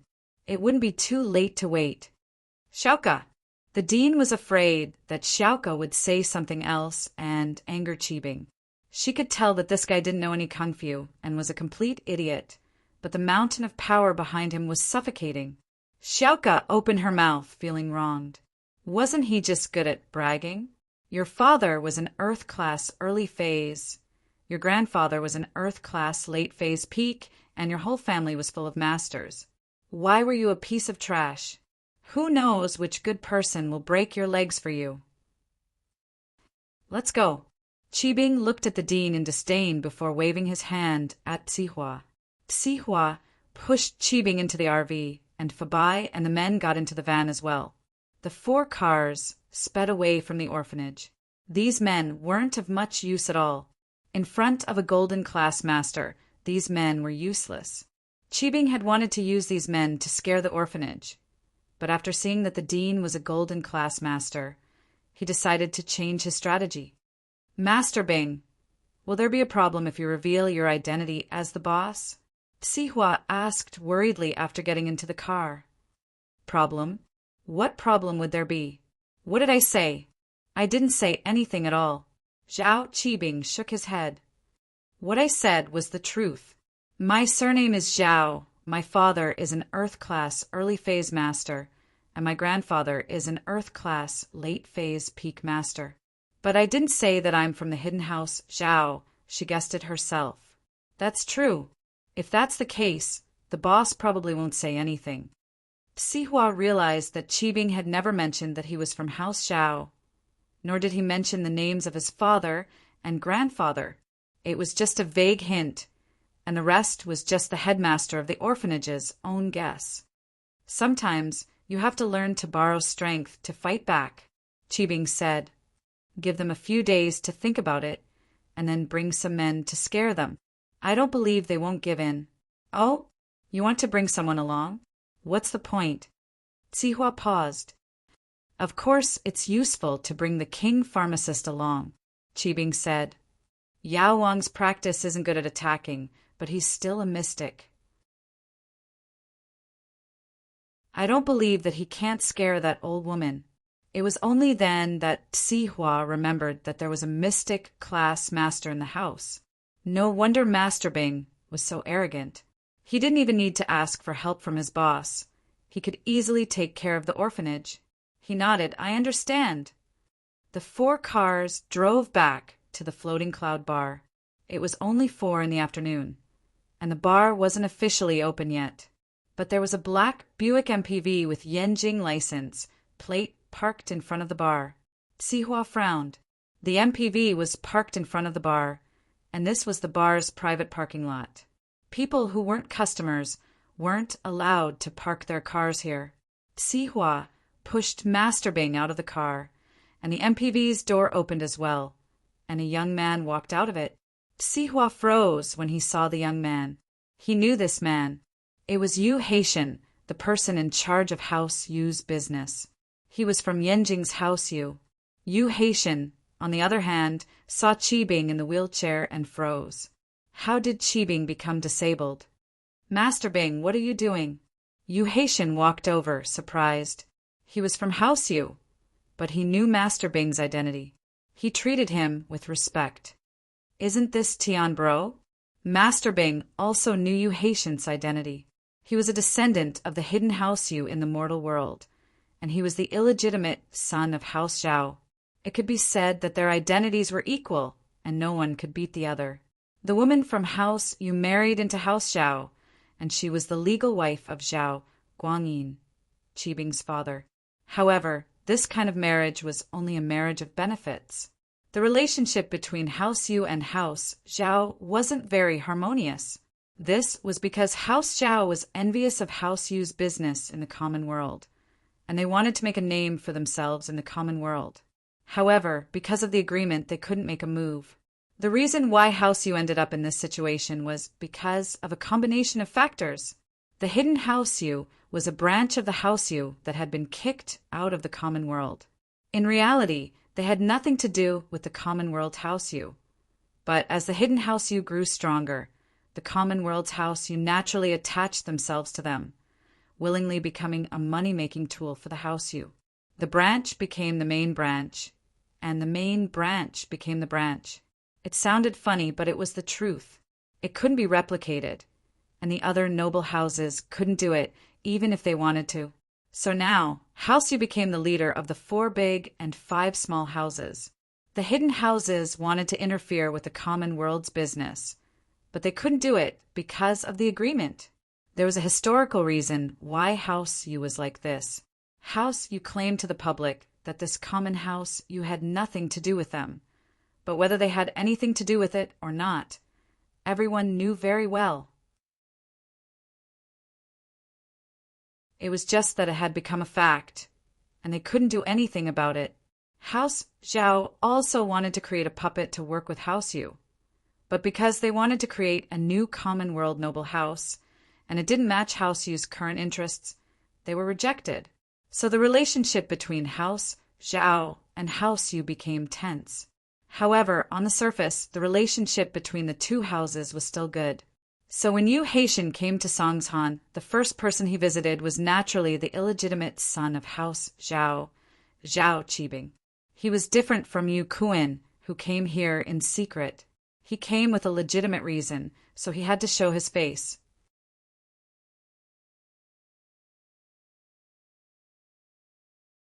Chapter 806. Chapter 806. Master Bing's complaints. Qibing didn't hide it from Haitian, since it wasn't secret in the upper-class society that Lin Yi had broken his leg. All the noble houses had seen it, and Haitian would know the truth if he asked around. There was no need for him to lie. It'd be even more awkward if he was exposed. Oh, there's a madman who dares touch Master Bing? Where did he come from? Is he tired of living? Even a noble house wouldn't dare do something like this, would they? Haitian asked, surprised. Let's talk inside. This isn't a good place to talk. Qibing made an inviting gesture to Haitian. Although there were some conflicts between the upper echelons of House U and House Zhao, it didn't affect Haitian and Qibing's personal relationship. Both of them belonged to the outer circle of the 2 noble houses, and with their connections, they could enrich their own strength. Psihua knew who Haitian was, and he didn't dare walk side by side with him. He pushed Master Bing from the back, letting them walk side by side into the bar. Qibing invited Haitian to sit on the sofa, and Qibing sat in his wheelchair. Tian bro, I'm sorry, but I can't get up to greet you. What are you saying, Master Bing? We're brothers. There's no need for so much etiquette. Haitian smiled. How did you break your leg? Can you tell me? I'm new here, and I don't know much about the situation in Songshan. Don't mention it, it'll just make me cry. Qibing sighed. You know who I am, bro. I'm the illegitimate son of House Zhao. It's a bit awkward, so I want to do something for House Zhao so that I can have a place in the Zhao family. I understand. Haitian nodded. He understood Qibing's awkwardness. He was the son of House Zhao's current head, Zhao Guangyin, but he was an illegitimate son, and his identity was quite sensitive. That's why I came to Songshan, Tsihua's turf, to develop real estate, Qibing said. But I didn't think that a guy called Lin Yi would appear out of nowhere, and he'd be involved in everything. All I did was tear down his girlfriend's house and ruin her face, and he broke my legs. Lin Yi? Haitian paused. The name was familiar. Wasn't it one of the suspects that the head of the house, second Uncle Shuaixing, had asked him to investigate? The name of House Yu's head, Shuaixing, was written incorrectly. It was written as Yu Bifu. I hereby correct it. But Yu Haitian found it strange as well. Lin Yi dared to hit Zhao Qibing? Didn't Zhao Qibing have any masters by his side? Even if he was an illegitimate child, the Zhao family couldn't possibly ignore him, right? So he asked curiously, when he hit you, was there no one around to protect you? Uncle Zhu was there too, Zhao Qibing sighed. He's a mystic class master. He's still lying on the bed after exchanging a palm strike with Lin Yi. You can go see him later. You know Uncle Zhu too. See, Haitian couldn't help but suck in a breath of cold air after hearing Qibing's words. Uncle Zhu, of course, he knew this person. He used to be very famous in the martial arts world, but he joined House Zhao's side. Although his strength didn't increase much over the years, he was at the early phase of mystic class. Now that he was heavily injured after exchanging a palm strike with Lin Yi, he was still lying on the bed. Just how strong was Lin Yi? But Uncle Zhu was already lying on the bed, so how good could Lin Yi be? Haitian was surprised that Lin Yi had the strength to exchange a palm strike with Uncle Zhu, but he didn't think that Lin Yi was that strong. If he was strong, he would have killed Uncle Zhu instead of lying on the bed. "How's Lin Yi now?" Haitian asked after the shock. "He's alive and kicking as if nothing happened," Zhao Qibing said with hatred. "Ah, no way. Uncle Zhu is lying on the bed. How could Lin Yi be fine? Does that mean that Lin Yi's strength is unfathomable?" Haitian asked in shock after hearing the news. "It's not that unfathomable, but according to Uncle Zhu, Lin Yi is at most at the early phase of mystic class. As for why Lin Yi is alive and kicking now, it's because Lin Yi is a medical master himself." Zhao Qibing didn't hide anything and told him the truth. Zhao Qibing wasn't an idiot. Although the recent series of events made him a little muddle-headed and impulsive, he was still a smart person. In front of Haitian, he had regained his usual calmness. As far as Zhao Qibing was concerned, Haitian was doing well in Yanjing. There was no way he would come to Songshan for a vacation. He must have a reason for coming here. Haitian, on the other hand, was paying close attention to Lin Yi. Could it be that he was here for Lin Yi as well? If House Yu went to deal with Lin Yi, it would reduce the pressure on Zhao Qibing. Besides, House Yu was the #1 noble house in the common world. They had a lot of masters. It wasn't something that a bastard son like him could compete with. He's a mystic class master. Which faction did this person belong to? How come I've never heard of a mystic class master like this? Haitian was shocked by Lin Yi's identity. Lin Yi seemed to have appeared out of nowhere. Otherwise, House Yu had records of all the masters in the common world, and House Yu had collected information on almost all the masters in the common world, but they'd never heard of someone like Lin Yi. "I'm not sure." Zhao Qibing shook his head. "There's nothing I can do to him now. Uncle Zhu is still recovering, and you know that Earth-class masters can't just casually appear in the world. Your little brother's life is tough right now." Haitian had a plan in his mind. After he heard that Lin Yi was a mystic class master, he was sure that Yu Kuan was injured by Lin Yi. Because Lin Yi was one of the people Yu Kuan was looking for, it was reasonable for Lin Yi to injure Yu Kuan. But what shocked Haitian the most was Lin Yi's strength. A mystic class master? Or even higher? Haitian didn't think that Lin Yi was just a medical master. House Zhao didn't lack medical masters.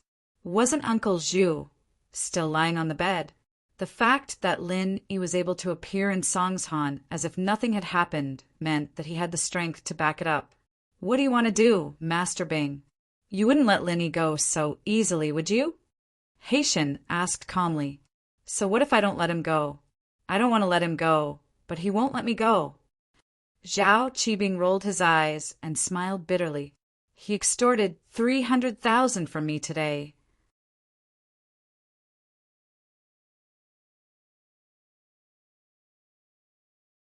Chapter 807.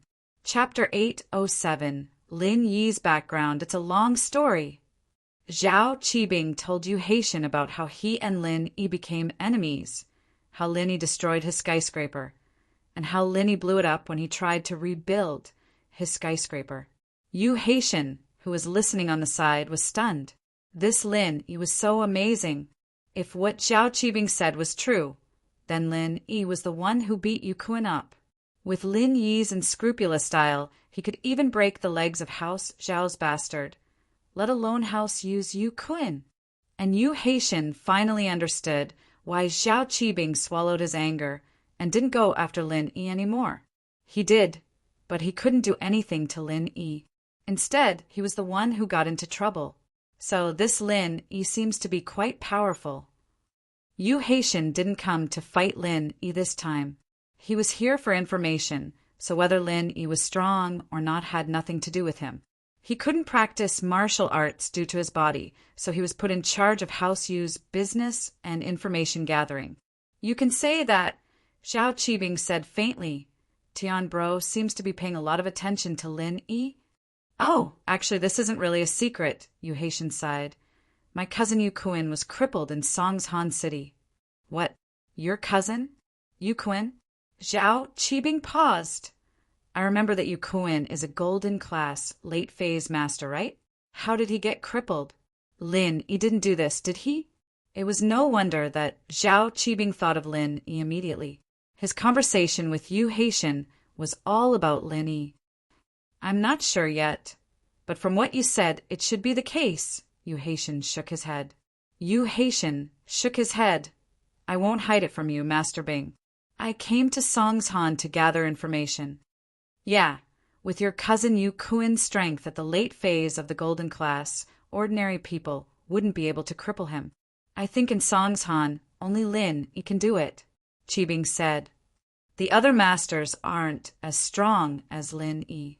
We have 2 golden class masters from House Zhao, and they were killed by Lin Yi. Oh, 2 of your Zhao family's golden class masters were killed by Lin Yi? Yu Haitian was surprised. Lin Yi had injured Uncle Zhu and Zhao Qibing. Although he was arrogant, he had only injured people. He hadn't crossed House Zhao's bottom line.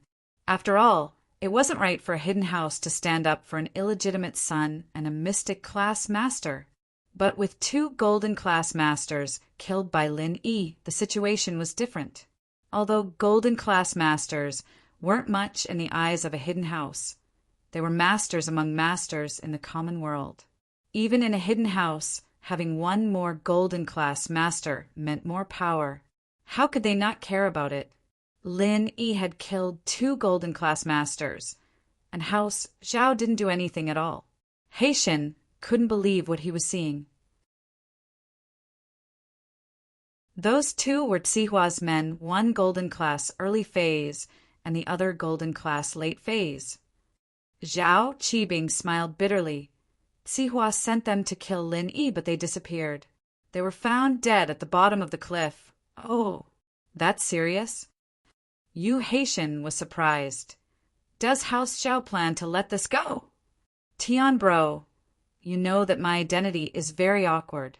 Although my father is the young master of House Zhao, there's still an old man above him. If the old man doesn't say anything, my father won't be able to send an Earth-class master to deal with Lin Yi. Zhao Qibing smiled bitterly. My family's mystic-class late-phase masters have all gone into isolation under the old man's request to find an opportunity to break through to Earth-class. So I really don't know how to deal with Lin. Is that so? Yu Haitian didn't say it out loud, but he was frowning in his heart. He didn't believe that House Zhao would just let it go like this. This wasn't a small matter. A hidden house had 2 golden class masters killed by a nameless kid, injured a mystic class master, and even broke the legs of their bastard son. Wouldn't they be the biggest joke in the world if this got out? How could House Zhao not care? There had to be something behind this. Maybe Zhao Qibing didn't know, and Zhao Guangyin didn't tell him. Maybe Zhao Qibing knew, and he didn't tell him the truth. But no matter what, Yu Haitian was on high alert. He decided that he had to be careful when he reported this to his second uncle. Now, I don't ask for anything else. I just hope that this god, Lin Yi, doesn't bother me and let me earn some money. If Tian Bro can deal with Lin Yi, I'll definitely help you. If you need anything, just say the word and I'll definitely help. Zhao Qibing hoped that House Yu could step in and get rid of Lin Yi. He didn't have a choice, but House Yu was very strong. Even in the common world, they had a mystic class late phase master. Getting rid of Lin Yi shouldn't be a problem. This Lin Yi, what's his background? Which side does he belong to? Yu Haitian asked calmly. I'm not too sure about that. Zhao Qibing shook his head. My father did some research and asked the other hidden houses, but they didn't seem to know anything about Lin Yi's background. Now that I look at it, this Lin Yi is Pingzhan Industries, Pingzhan's daughter Mengyao's follower. He lives with Mengyao and Yushu every day. Is he hired by Pingzhan? Hired? A mystic class master working as a follower for a normal businessman's daughter? Why does this sound so ridiculous? Yu Haitian felt that this mystic class master was too worthless. That's the truth. Everyone in Songshan knows about this, Zhao Qibing said. In the beginning, I asked Sihua to deal with Pingzhan Industries. I won't hide it from you. I was interested in Pingzhan Industries' wealth and wanted to take it for myself. The few times I tried to deal with Mengyao, it was all because of this Lin Yi causing my plan to fail. No one would believe that Lin Yi wasn't Mengyao's follower. Otherwise, why would he stick his nose into other people's business? That's strange. Yu Haitian frowned as well. This Lin Yi's background is a bit strange. According to what you said, Lin Yi's background isn't that powerful. If Pingzhan could hire him, how powerful could this mystic class master be? But how could a normal person become a mystic class master?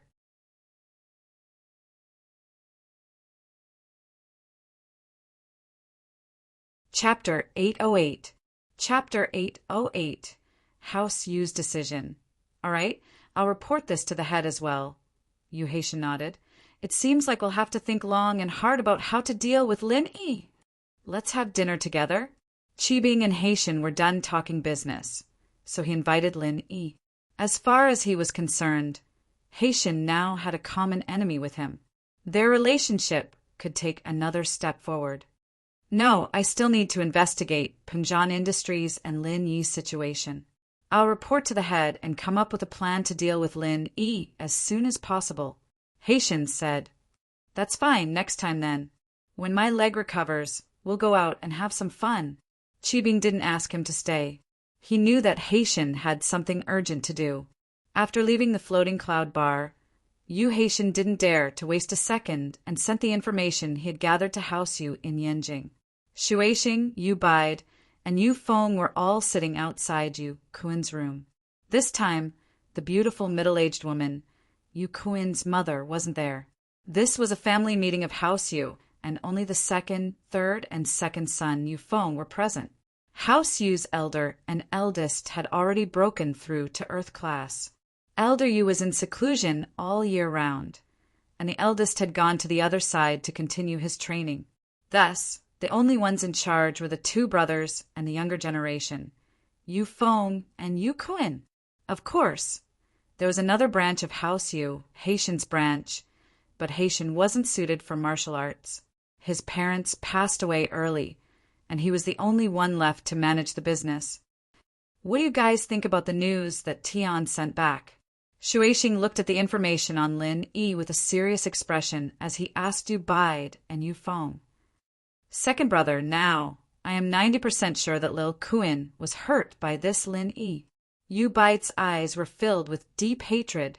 Yu Kuin wasn't as talented as Yu Feng, but he was still a genius in the eyes of the noble houses. He had the strength of a golden class late phase at such a young age, and his future was limitless. But he didn't expect to be injured by Lin Yi. How could Yu Bide not feel heartache and hate him? Yes, that's our current guess, but we'll have to wait until Kuin wakes up to find out the truth. Shuaixing nodded. Second brother, are we just going to let it go now? Little Kuin was injured for nothing. Shouldn't we take revenge on that Lin Yi? Yu Bide said anxiously. Of course not. Shuaixing waved his hand. But do you think Zhao Qibing's an idiot? Are the hidden Zhao family fools? Yu Bide froze as he vaguely thought of something. Lin Yi broke the legs of House Zhao's bastard son, Zhao Qibing, and even injured Uncle Zhu, an early phase mystic. He even killed 2 golden class masters. What kind of hatred is this? Shuaixing asked lowly. Do you think House Zhao would just let this go? This is no longer a matter of face. This is a provocation. No, but they. Yu Bai's breathing tightened and his expression was a little shocked. Then what are they afraid of? Zhao Qibing's not telling the truth? Shuishing nodded and waved his hand. I don't know if Zhao Qibing's telling the truth or not. He's just a bastard son of House Zhao. It's hard to say if he's able to touch the secrets of the upper echelons of House Zhao. But the upper echelons of House Zhao haven't done anything yet. And Lin is still alive and kicking in Songshan. Doesn't that mean something? Second brother, you're right. I was a little rash. I didn't think it through. Yu Bai nodded seriously. You're eager for revenge. I understand. Shuishing sighed. But don't I want revenge for little Kuan as well? You're his father. But Kuan is also a member of House Yu. Then, second brother, you mean that we should? Yu Bai asked carefully. Wait and see. Shuishing didn't have any good ideas. I think we should figure out Lin Yi's background first. We'll wait for Kuan to wake up and confirm that it's Lin Yi's doing. Then we'll make a decision. All right, we'll let Tian investigate more in Songshan then. Yu Bai nodded. But our business in Yanjing still needs Tian to take care of it. Shuishing was a little hesitant, but Kuan's matter was of utmost importance. Father, let me go to Songshan and meet that Lin Yi. Tian bro doesn't know martial arts, and it'll be dangerous over there. I'm already a mystic early phase peak.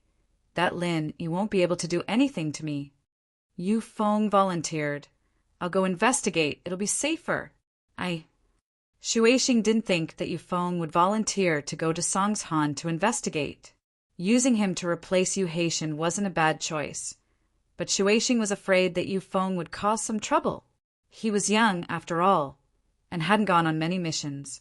He'd been training at home all this time. But thinking of Yu Feng's current strength, Shuishing didn't think that there was anything to worry about.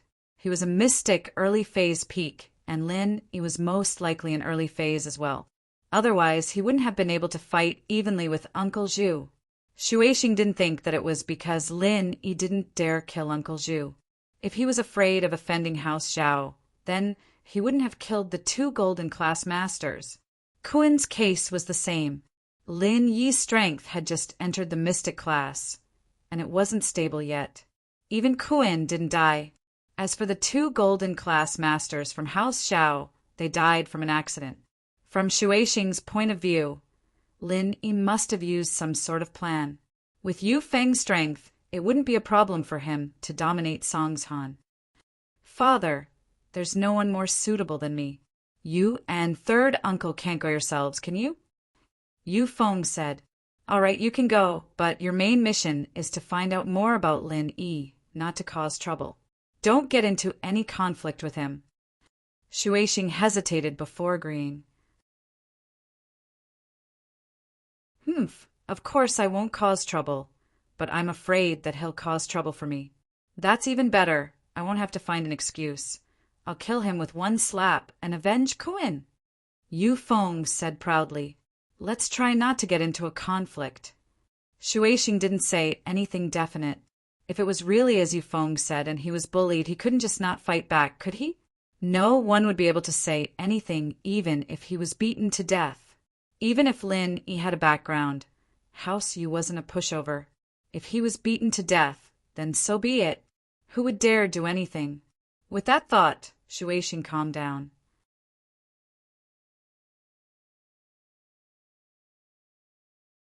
Chapter 809. The Orphanage's Worries in the Orphanage. The Dean and Xiaoka were sitting opposite each other in her room. Xiaoka asked impatiently, Master, what is that hidden house Xiao? Why is that Zhao Qibing so arrogant? Hidden house, Zhao. The Dean sighed. You've heard of the 4 big and 5 small noble houses, right? Of course I've heard of it. They're very rich and powerful. Xiaoka said enviously, if I knew where their hometown is, I could go there and we wouldn't have to worry about our living expenses anymore. Nonsense. Is that a place you can go? The Dean glared at Xiaoka and scolded seriously. If you go, you won't be able to come back. Ah, is it that serious? Xiaoka stuck her tongue out in fear. I'm just saying it casually. You can't just say it. Do you know how strong these noble houses are? They have a lot of golden class masters, and even mystic class masters. How many lives do you have to go there? The dean scolded. Don't do anything irrational. Oh, I understand. Xiaoka nodded, feeling a bit regretful. If only she could go steal from them once. She asked, Is that hidden house, Xiao, one of the 4 big and 5 small noble houses? No, they're from a hidden house, even scarier than the 4 big and 5 small noble houses. The dean shook her head. There are many masters in the hidden house, but I heard that they don't care about the common world. Otherwise, the 4 big and 5 small noble houses wouldn't be considered a noble house. If that's the case, why is that Xiao Qibing here? He's not lying, is he? Xiaoka heard the dean's words and asked curiously, I can't be sure whether it's a lie or not. We can only take it one step at a time. If he really sends an expert over, your master's meager strength won't be enough to deal with him. The old principal shook his head. Then aren't they being too much of a bully? Why? Then what about the children in the orphanage? Xiaoka was a little pissed off. She wasn't happy at all. Bully? I guess so, but what can we do? You're no match for him at all. The old dean sighed. Moreover, my identity cannot be exposed. Otherwise there will be big trouble, master, back then. Xiaoka wanted to say something, but stopped. She'd asked many times before, but her master was always vague about it. He didn't say a word about what happened back then. Xiaoka was very curious. You better not know about these things, the master said faintly. Otherwise you will be in trouble. Oh, Xiaoka was curious, but she shut her mouth after hearing her master's words.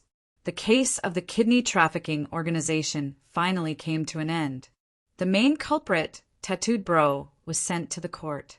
Pin Liang and Jiang Wen, as the victims, testified against the kidney trafficking organization in court. Jiang Wen felt disgusted and amused. The kidney trafficking company was his, but he had to prove that he was a criminal. Pin Liang saw that Jiang Wen was a victim in court as well. He was surprised, but at the same time he was overjoyed. Jiang Wen's kidney was taken too? Wasn't he the one who controlled the kidney trafficking company? How did he become a victim too? What a karma! Jiang Wen tricked him to death, and he finally got his retribution. His kidney was taken too. Pin Liang didn't think it was possible, but since Jiang Wen was here as a witness, the police must have confirmed it. His kidney had been cut off as well. After returning from the court, Jiang Wen was finally free from the police's surveillance. The first thing he did was call Zhong Pin Liang. In court, he saw that Pin Liang kept looking at him with a weird expression. He panicked. He hoped that Pin Liang wouldn't spill the beans. Luckily, Pin Liang only smiled weirdly and didn't say anything inappropriate. Jiang Wen didn't know what Pin Liang was trying to express. Was it sympathy? Was it weird? Or was it gloating? Jiang Wen knew that in Pin Liang's heart, he must hate him for taking away one of his kidneys. But now that he accidentally gave his kidney to Pin Liang, he should be appeased, right? However, no matter what Pin Liang was thinking, Jiang Wen decided to contact Pin Liang immediately and ask for his kidney back. Although he could buy another kidney, it wouldn't be as good as the original one. Xiaofu accompanied Pin Liang back home. Pin Liang had been tormented quite a bit recently, and the first thing he did when he got home was take a shower to wash away the bad luck. With miracle Dr. Kang's golden creation medicine, his wounds were already healed, and Pin Liang's body was recovering quite well. Liang bro, this Jiang Wen thing is quite weird. His kidney was taken too? Isn't he the one who controls the kidney trafficking company? Xiaofu asked curiously. Who knows? But it's good now. Not only did he lose the kidney trafficking company, but he also lost his kidney. I feel better now. Pin Liang nodded. Right, how's Linny recently? Same as always. He's very powerful in school. No one dares to mess with him. Xiaofu sighed. Right, Liang bro, when is Naipeo coming back? When he comes back, we can have our revenge. I'm not sure yet. If we're not busy these few days, we can go up the mountain to see if he needs any help. Pinliang said.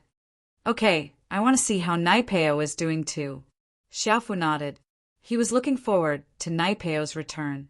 The two were talking when Pinliang's phone rang. He looked at the caller ID and saw that it was an unknown number. He picked it up. Hello, I'm Pinliang. Who's this? Liang, I'm Jiangwen. Jiangwen sounded very friendly. Oh, Wen bro? What's up? Pinliang's face changed. Why was Jiangwen calling him? Why was he looking for him?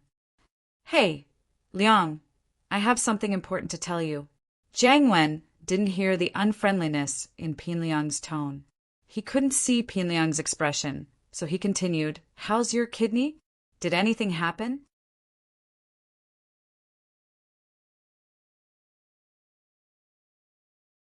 Chapter 810. Chapter 0810.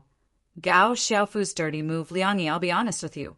I wanted to give Lin Yi's kidney to you, but that Lin Yi kid was too cunning. He suddenly jumped up and knocked me out right before the operating table, and I was the one who was pushed to the operating table.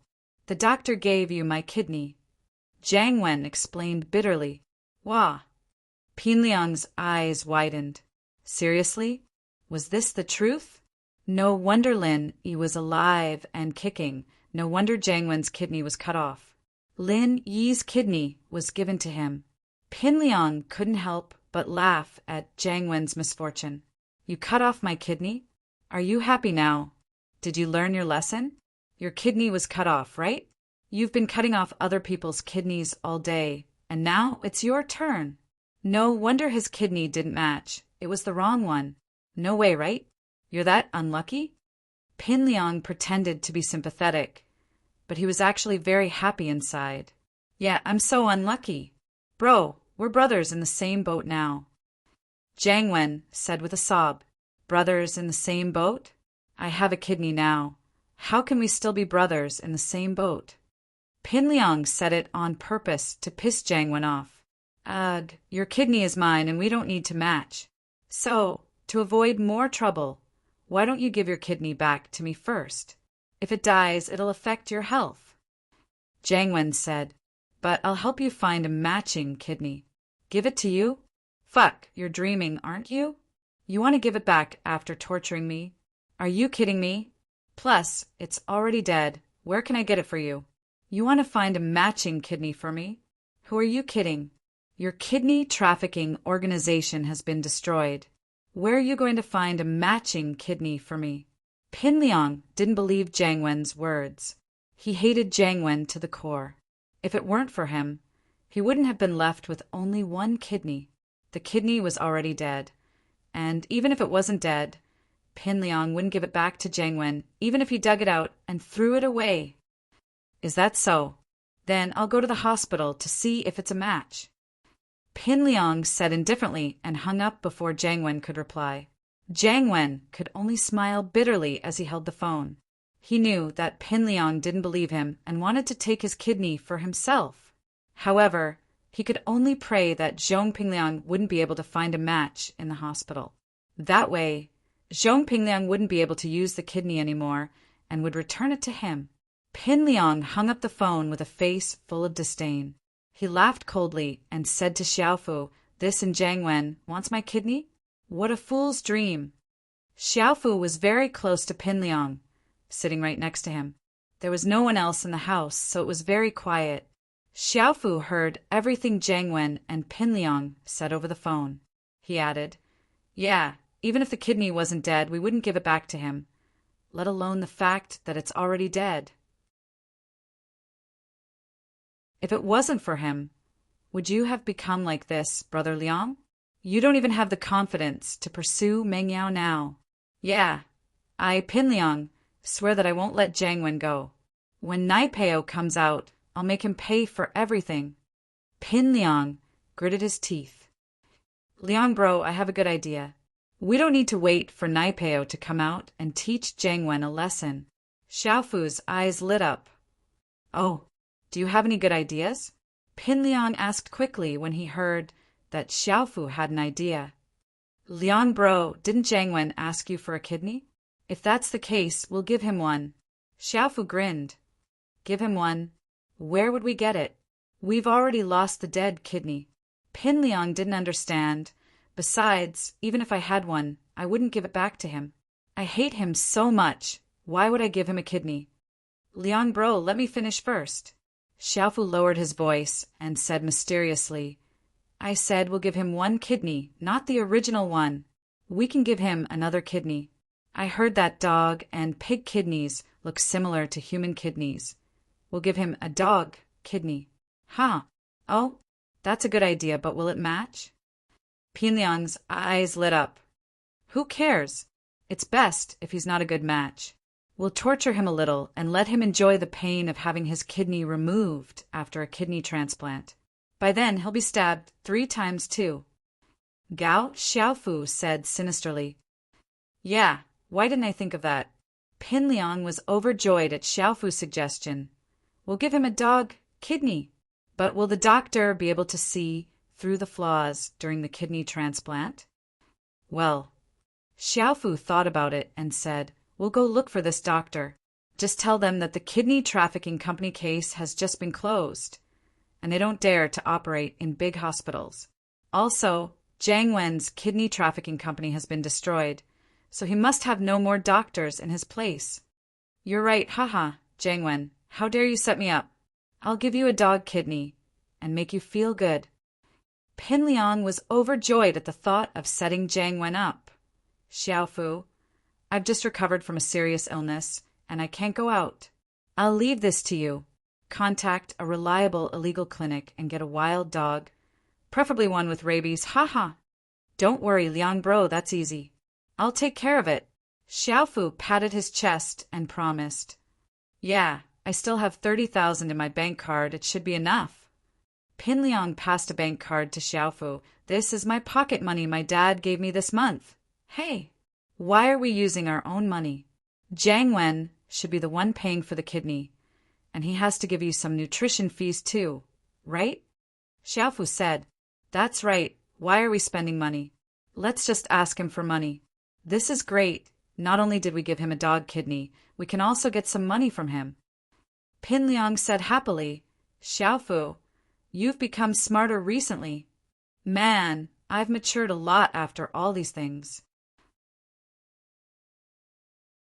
Xiaofu nodded. From now on, we need to do things with intelligence. We can't be like before, doing things without thinking. Yeah, but about giving Jiang Wen a dog kidney, we have to keep this a secret. We can't let Jiang Wen know.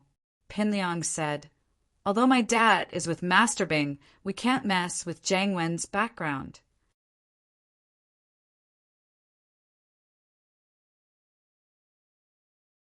Chapter 811.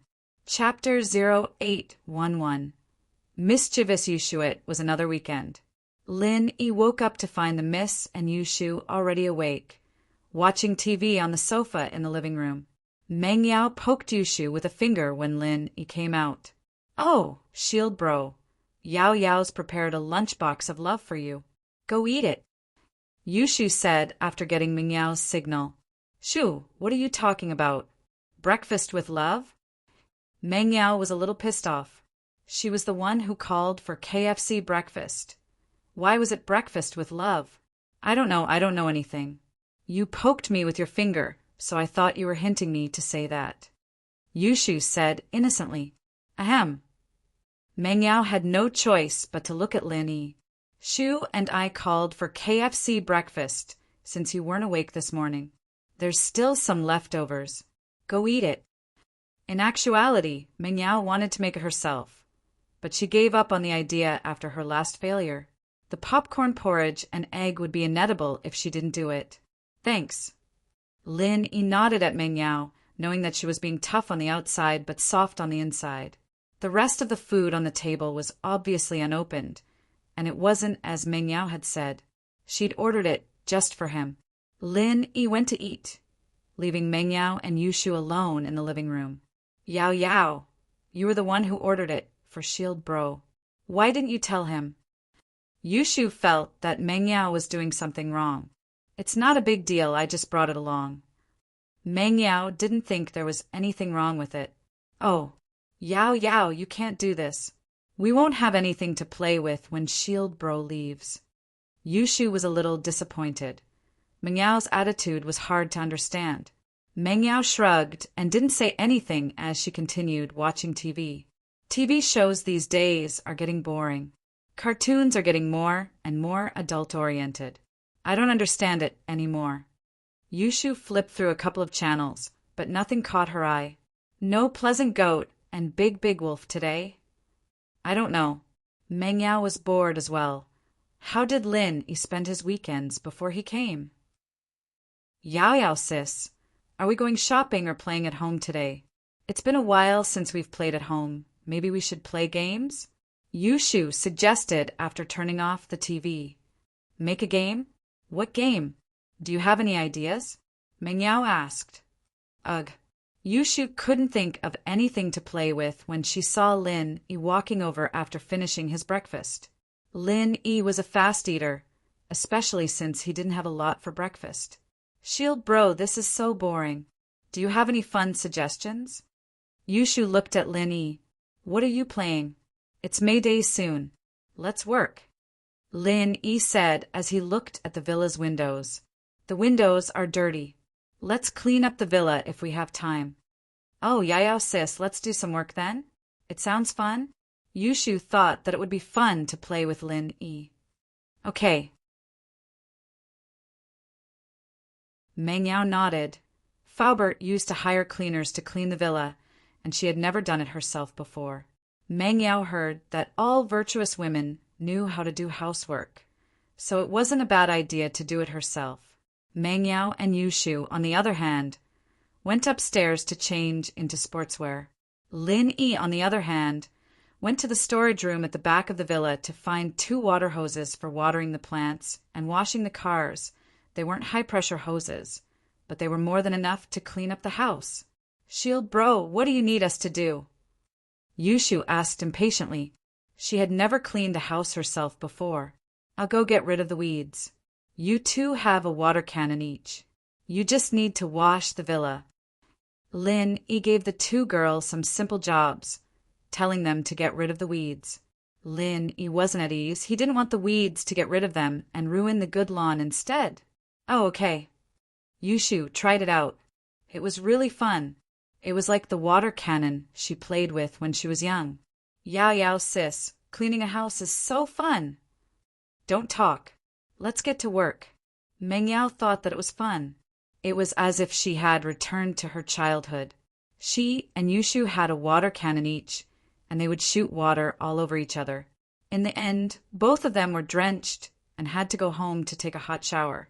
The 2 of them had been bathing in the same tub, and for some reason they'd gotten into a fight again, filling the bathroom with water. Neither of them had cleaned it up, and Pengzhan had slipped and fallen when he went to the washroom that night. I'm a painter. I'm good at painting. I want to make the new house more beautiful. After painting the roof, I'll paint the walls. Yushu sang happily. She was so excited that the water cannon tilted, and the water that hit the villa's wall reflected back at Meng Yao's face. Shoo! Meng Yao's face was full of water, and she was a little angry. What are you doing? Why did you shoot me with the water cannon? Oh, Yao Yao sis, I'm sorry. I didn't do it on purpose. Yushu looked at Meng Yao's wet face.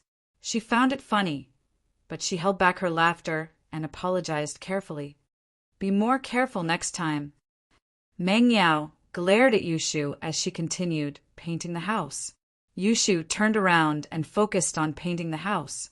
After a while, she glanced at Meng Yao out of the corner of her eye. She smiled mischievously when she realized that Meng Yao was focused on painting a piece of glass. She pretended that it wasn't a big deal, and with a tilt of her hand, the water shot back at Meng Yao again like it was raining cats and dogs. Shoo! Meng Yao was about to explode. Are you blind? What are you doing? Ugh. I'm sorry, Yao Yao sis. I didn't do it on purpose. Yushu put down the water cannon and looked at Meng Yao innocently. I really didn't do it on purpose, Yao Yao sis. Maybe you can spray me too. Forget it. Just be more careful next time. Meng Yao couldn't say anything else after seeing Yushu like that. She glared at her again before wiping the water off her face and continuing painting.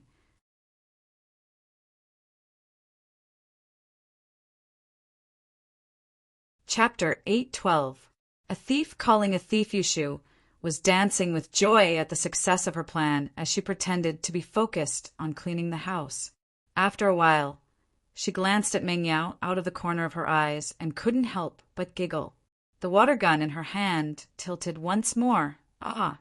Meng Yao screamed again as she turned around and glared at Yushu. Shu, what's wrong with you? I'm sorry, Yao Yao. I wasn't paying attention. Yushu said carefully. You weren't paying attention, okay? Can't you be more careful next time?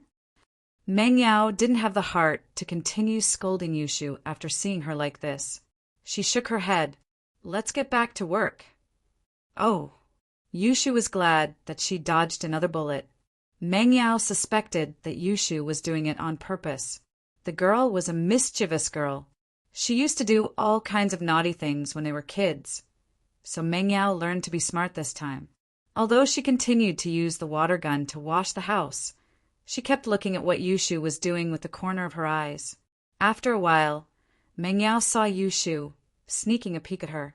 Seeing that she wasn't reacting, Yushu grinned and tilted the water gun in her hand. Meng Yao was pissed off. Shu, how dare you ambush me like this? Meng Yao took a step back and aimed the water gun at Yushu. The water in the gun sprayed Yushu's head and face, making her look like a drowned rat. Ah! Yushu screamed as she dropped the water gun and tried to block Meng Yao's water with her hands. But that wasn't something that could be blocked with just hands. In an instant, Yushu was drenched from head to toe in the spray. Meng Yao didn't have the heart to keep spraying her, fearing that she'd catch a cold. She stopped and glared at Yushu angrily. Yao Yao, why did you pour water on me? Whoa, you're killing me. Yushu wiped the water off her head as if she'd just walked out of the rain. Little Shu, how dare you call someone else a thief? What did you come here for? Meng Yao asked, amused and annoyed by Yushu's aggrieved look. Nothing much. I'm here to paint houses. Yushu looked at Meng Yao confused. You sprayed me with that water gun of yours when I wasn't paying attention. Don't think I didn't see it. Seeing that Yushu wasn't admitting to it, Meng Yao reached out to pinch Yushu's cheeks angrily, pulling Yushu's face away. Ouch, it hurts. Yushu yelped, embarrassed. You found out, Yao Yao. Didn't you say you didn't do it on purpose? Meng Yao realized that Yushu was still so mischievous. What a kid. I just thought it was fun. Yushu stuck her tongue out in embarrassment when Meng Yao saw through her scheme. Yao Yao, I was just joking. You're not mad, are you? Mad at you? If I was mad at you, I'd be pissed to death by you since I was young. Meng Yao said, speechless. I don't think you should be called prophet, Shu, spy Shu, negotiator Shu, or something like that. Call yourself troublemaker Shu. Hurry up and paint the walls. Oh, Yao Yao, you know me so well. Why don't we have a water fight first? It's been a long time, more than 10 years, right? Yushu said with nostalgia. Play. Meng Yao was actually quite lonely. She didn't have much to do, and she didn't have many entertainment activities. Other than watching TV with Shu at home and playing video games, she rarely went to any entertainment places. One reason was that the two of them were in their 12th year of high school. They didn't have much time to play outside of studying. And the other reason was that the entertainment places were filled with all sorts of people. Meng Yao and Yushu didn't really dare go there. Now that they had Lin Yi, it wasn't a problem. But where would they get the chance to go? So, Yushu's suggestion of a water fight moved Meng Yao. How do you want to play? Let's continue painting the walls, and then secretly spray each other with the water gun. Let's see who has faster reflexes. Yushu suggested. Meng Yao was speechless. Sneak attack? She really wasn't Yushu's match. But seeing how excited Shu was, Meng Yao didn't want to reject. The two of them really didn't have much fun, so she nodded. All right, but let's make this clear. Spray once is enough. We can't keep on spraying. Okay. Are we starting? Yushu nodded excitedly. Not yet. We'll start when I say so. Meng Yao wanted to take the initiative. Oh, okay. Yushu continued painting the walls of the villa, and she kept looking at Meng Yao. She panicked when she saw Meng Yao seriously painting the walls. Why wasn't she starting yet? Did Sister Yao Yao forget that we were going to have a water fight? Yushu was panicking. She was just about to ask when Meng Yao said, "Let's start." Yushu froze, and before she could react, Meng Yao sprayed water all over her face. She screamed, "Yao Yao, you're cheating." "Humph. I need to use extreme methods to deal with troublemakers like you. How else would I get to spray you?" Meng Yao said confidently, "You're the one who wanted to play. Haven't you heard of the saying, 'All's fair in war'?" "Oh, okay then." Yushu could only accept her bad luck. Let's continue. And so, Yushu and Meng Yao continued playing with the water gun. Both of them had wins and losses, but they were having a lot of fun. Lin Yi, on the other hand, saw the Miss and Yushu playing with the lawnmower. He didn't pay much attention to them, though. After all, the two of them had been cooped up in the house for too long. They needed to find a way to vent. Otherwise, the boring 12th grade life would suffocate them to death. Lin Yi, on the other hand, had too many things to do every day. He didn't think that it was inappropriate, but the Miss and Yushu were different. Lin Yi naturally wouldn't interfere with the two girls' occasional venting. He didn't need them to do any manual labor. It was outside the villa anyway. It didn't matter if it was clean or not.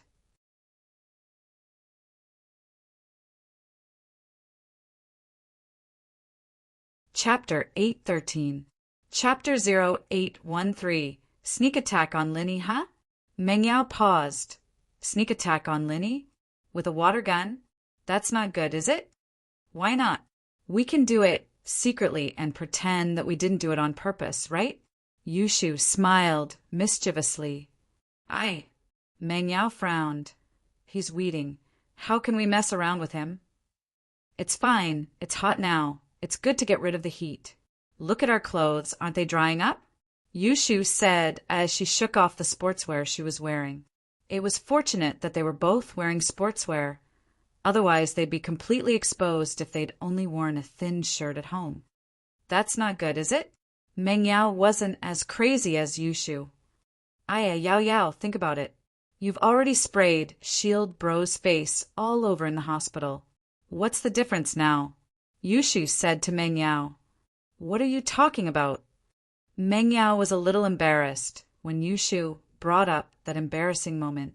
She glared at Yushu as if someone stepped on her tail. Don't ever bring that up again. Oh, Yao Yao sis, don't be shy. I heard that a lot of guys like this. I think it's called Tide or something. Maybe Shield Bro likes it too. Yushu said, Us sisters need to have something special in order to defeat Tang Yin. If you continue talking nonsense, I'm going to ignore you. Meng Yao reached out to pinch Yushu's face. Shu, you've become more perverted recently. You weren't like this before. Oh, maybe I'm entering puberty. Yushu said casually. Puberty? Shu, I don't want to hurt your feelings, but you're already 18. Meng Yao looked at Yushu and shook her head. Look at your breasts. They've stopped developing. It means that you're done with puberty. Says who? Impossible. I thought they got bigger yesterday. Yushu puffed her chest out, almost bursting her sportswear out of the way. Meng Yao was envious. Why was Shu's breast so big? Wouldn't he be perfect if he shared a little with himself? Meng Yao said jealously, That's because you've been eating too much lately. You've gotten fatter. Oh, okay. My boobs are getting bigger. Yushu nodded. Ah. Meng Yao gritted her teeth. What was the difference between a fat chest and a big chest? The topic has gone astray. Anyway, I don't want to scold Linny. Oh, yow yow. If you don't want to come, I'll come myself. But you have to keep it a secret for me, Yushu said. All right. Meng Yao nodded. She didn't want to get involved, so she just watched as Yushu messed around. Lin Yi, on the other hand, was mowing lawn mows. The mower was loud, but he could still hear Meng Yao and Yushu's conversation. He felt that these two girls were quite cute, and he'd be able to enjoy life if he could guard them every day. At first, Lin Yi didn't care when he saw Meng Yao and Yushu playing with the water gun, but he didn't expect Shu to change her target to him. Lin Yi didn't know whether to laugh or cry, but he pretended that he didn't hear anything and continued mowing. Yushu and Meng Yao continued mowing the wall, but Yushu was already looking for a chance to spray Lin Yi with the water gun. Yao Yao, look at that wall. It's very dirty. The water gun doesn't seem to have enough pressure. It can't wash it? With that, Yushu raised the water gun as high as she could, as if she was trying her best to make the gun shoot higher and farther. A stream of water shot towards the lawn where Lin Yi was. However, just when the water was about to hit Lin Yi moved slightly, as if he had just mowed the grass. The water sprayed all over the lawn, but there was no water on Lin Yi at all. Huh. Yushu didn't expect Lin Yi to be so lucky. He dodged the water just when it was about to hit him. Before, Yushu had been observing Lin Yi secretly. She noticed that Lin Yi had a pattern when he mowed the grass. After changing a position, he would stay at the same place for a while. The interval was about 5 minutes. However, who would have thought that Lin Yi's mowing time was shortened this time? It only took him 3 minutes. What's wrong? Lin Yi turned his head and looked at Yushu and Meng Yao. What are you guys doing? Nothing.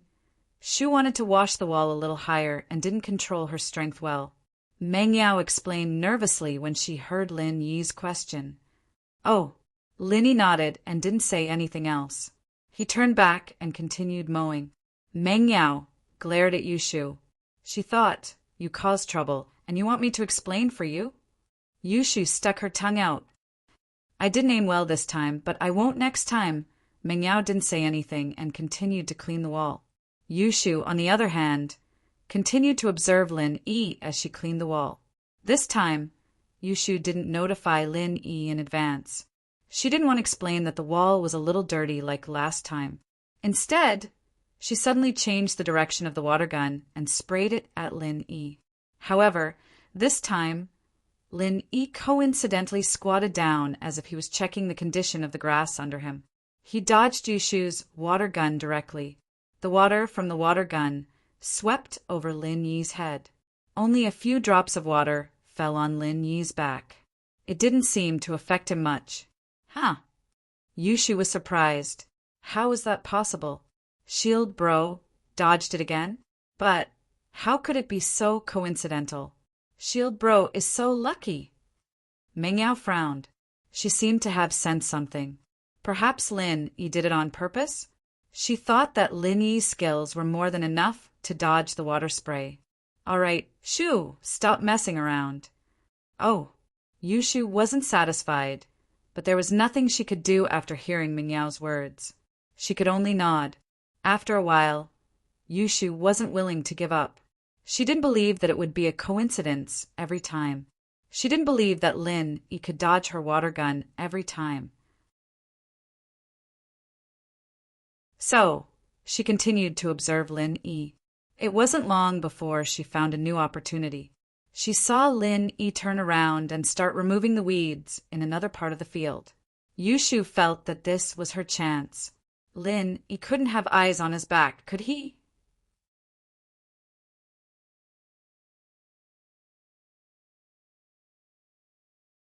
Chapter 814. Reality and Ideals, but Yushu was going to be disappointed again. This time, Lin Yi coincidentally turned around and went to Yushu's yellow beetle. He opened the door and got in. As a result, not a single drop of water fell on Lin Yi's body. It was all blocked by the car, and Lin Yi didn't get wet at all. Ah! Yushu was going crazy. How was this possible? How was this possible? Why was Shield Bro so lucky? Shoo, stop messing around. Lin Yi must have noticed you already. Meng Yao's suspicions were confirmed after seeing the current situation. Lin Yi must have noticed Shu's intentions, but he couldn't say anything about it. That was why he dodged the attacks of the water. Ah, but why does he have eyes on the back of his head? Yushu couldn't believe it. I don't know, but I think Lin Yi isn't a normal person. Meng Yao shook her head and looked at Lin Yi's direction. She could see a handsome face through the window of the beetle. His eyes were dazed. The more she looked at this man, the more comfortable she felt. She didn't feel repulsed when she first saw him. Now, she felt that Lin Yi wasn't a country bumpkin at all. He didn't look like a laborer. He was still wearing the same tattered singlet he'd worn when he'd first arrived, but Meng Yao felt that her attitude had changed. She didn't know if it was because she had accepted Lin Yi's existence, or if there was some other reason behind it. Maybe she liked Lin Yi a little? Like him? Impossible. How could she like a womanizer? Oh, I knew Shield Bro wasn't a normal person. But why would he be your follower? Yushu nodded as she asked Lin Yi curiously. I don't know how Daddy invited him. Meng Yao shrugged. But I think that Lin Yi will soar into the sky sooner or later. We need to cherish the time we have now. Maybe one day, Lin Yi won't be in this villa anymore. Oh, then Yao Yao sis, do you want to keep Shield Bro? Yushu nodded, not really understanding. This is not something we can decide. Can $30,000 really keep him? Even 300,000 isn't enough for him to leave. Meng Yao shook her head. Oh, I don't understand. I only know that Yao Yao sis has become Shield Bro's first wife, and he can only stay in the villa. Yushu said, I don't think that money is important anymore. What? Ha, that's easy. Meng Yao smiled. Lin Yi has a girlfriend. But don't all powerful men have several wives? Aren't we going to marry the same man? Yushu asked.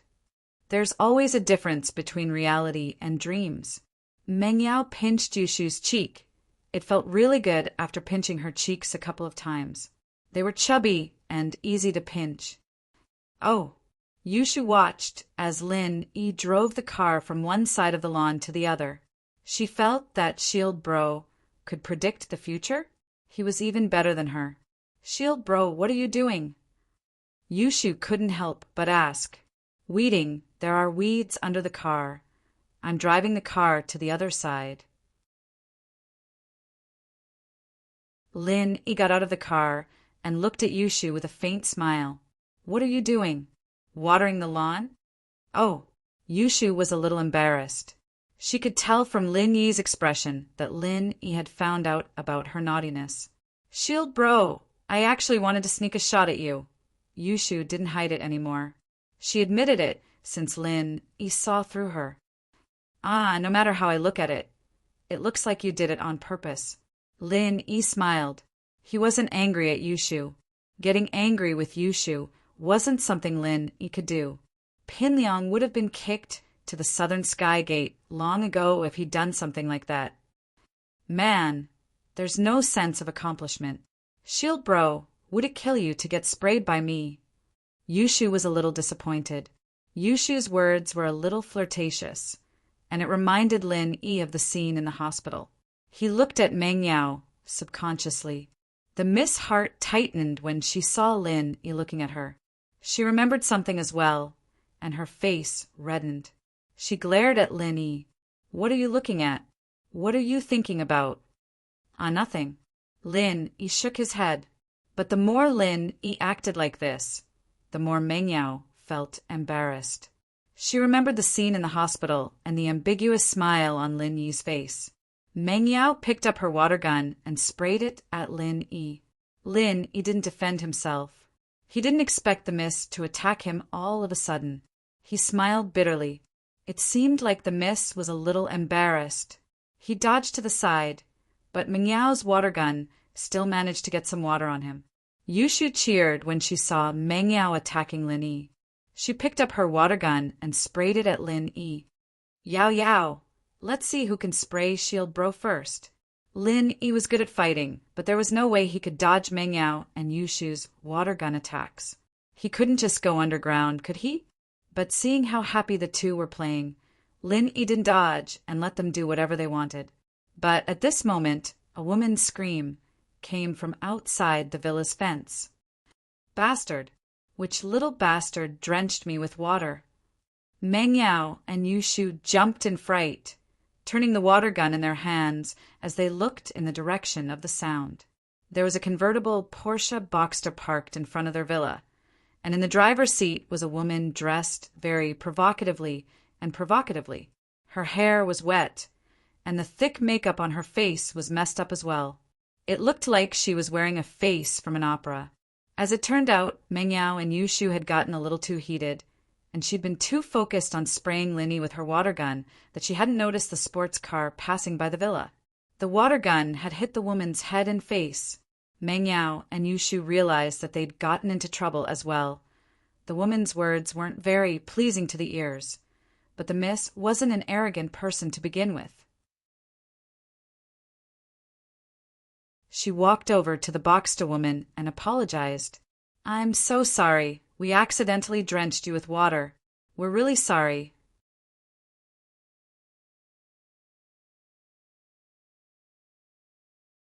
Chapter 8:15. The identity of a rich she raised her head and saw that it was 2 cleaners and a gardener who did this. She was furious, ignoring the fact that one of the cleaners came over to apologize. She pointed at Meng Yao's nose and started cursing. "You little bitch, do you know who I am? How dare you pour water on me? Do you want to die?" It was no wonder that Huli mistook Meng Yao and Yushu for cleaners. They were wearing sportswear, and their faces and hair were a mess from the water. At first glance, one would think that they were working girls from the countryside who came to the city to work. Lin Yi, on the other hand, was dressed like a laborer with a lawn mower in his hand. What else could he be if he wasn't a gardener? And so in Go Huli's first year, these 2 cleaners and a gardener took advantage of the fact that the owner wasn't around to have a water fight. Now that she was involved, how could she let them go so easily? Even if they were the residents of the villa, Go Huli would still feel that she was above them, let alone a couple of cleaners with no background. "She's already apologized. Please watch your words." Lin Yi naturally wouldn't stand by and watch Meng Yao get bullied. He walked over and spoke to the woman. Although the woman was a little rude, it was the miss and Shu Shu who were in the wrong. So Lin Yi didn't say much. Apologize? What's the use of apologizing? Huli glared at Lin Yi. "I say, you're just a gardener. What right do you have to talk to me? You small fries don't even have the right to talk to me. You don't even have the right to fart." Lin Yi frowned. This woman's words were really unpleasant. If it weren't for the fact that they were in the wrong, Lin Yi would have ignored her already. But Lin Yi wasn't an unreasonable person. "We've already apologized. What else do you want?" "What should I do? Do you know how much this dress costs? I just bought it yesterday, and it's the first time I've worn it. It's an international brand. Have you seen it before?" Go Huli pointed at her clothes and roared. "You wouldn't know even if I told you." "We can compensate you with one of your clothes," Lin Yi said lightly. If she wasn't a woman, Lin Yi might have been impatient. "Compensate? What are you going to use as compensation? Do you know how much my clothes cost? How much is your monthly salary? You wouldn't be able to afford it, even if you sold yourselves." Go Huli smiled coldly, her eyes filled with disdain. "Just tell me how much it is." Meng Yao hated this woman from the bottom of her heart. Although it was indeed her fault, she had already apologized and was willing to bear the woman's loss. But this woman still wouldn't let it go. Meng Yao didn't want to let it go. "How much?" 38,000. Go Huli said proudly. "Oh, Lin Yi, go get her 40,000. Meng Yao frowned as she turned to Lin Yi. 40,000. How arrogant! I didn't think that you slaves working for a rich family would be so rich. I see that you look like a vixen. You probably sleep with them at night, right?" Go Huli mocked. "Who's a slave?" Meng Yao wasn't happy. I've already compensated you. You can take the money and leave. We still need to paint the house. Humph. Compensate? Losing money is enough? My clothes are international brands. You can't buy them even if you have money. Go. Huli wasn't happy with Ming Yao's attitude. A little vixen dared to talk to a rich wife like her like that. It pissed her off. Then how did you buy it? Lin Yi looked at the miss and signaled her to keep quiet and let him handle it. He then turned to Go Huli. If you can buy it, so can we. If you don't want money, I can buy you the exact same one. Lin Yi couldn't be blamed for boasting like this. With a follower like Fatty Lai, Lin Yi didn't believe that he couldn't buy the clothes this woman could buy. Humph. I bought my clothes from the VIP counter in Pingzhan Business Tower. This is a limited edition international brand. It's only sold to VIP members. You can't buy it even if you have money. Go, Huli sneered in disdain. And you have to be a Diamond card member to buy it. You're a Diamond card member? Lin Yi heard Go Huli's words and found it funny. You're telling the miss of Pingzhan Industries that she can't buy things from Pingzhan Business Tower? Why does it sound like an idiot? Of course. Only people with my status can get this Diamond card. I heard that the entire Pingzhan Industries only gives out a few dozen of these cards. Go Huli said proudly. My status isn't something you small people can compare to. You can only look up to me. Lin Yi didn't understand. Why would Pingzhan give a membership card to an idiot like her? Yushu, on the other hand, probably thought of the same thing. She asked Ming Yao curiously, Yao Yao, sis, why would Uncle Chu give a membership card to an idiot like her? Maybe she's rich. She's always spending her money, Ming Yao said. What are you two mumbling about? Meng Yao and Yushu's voices weren't loud, but Go Huli still heard them. She just couldn't hear them clearly, so she asked angrily, Then, may I ask who are you? Lin Yi didn't give Go Huli a chance to ask. Me? I'm from Yanjing. Go Huli patted her Porsche Boxster. See? Yanjing's license plate. 8,888. Only rich people like us can get a plate like this. You little bums from small places can never understand the life of the upper class. Oh, that's amazing. Lin Yi nodded cooperatively. All right, you're done acting cool. Now let's talk about your clothes. Who are you calling acting cool? Go Huli heard Lin Yi's sarcasm and became furious. What did he mean by acting cool? Although she was acting cool and enjoyed the process of stepping on small people, Lin Yi's words made her lose face. It's nothing. Do you want to solve your clothes or not? Lin Yi asked.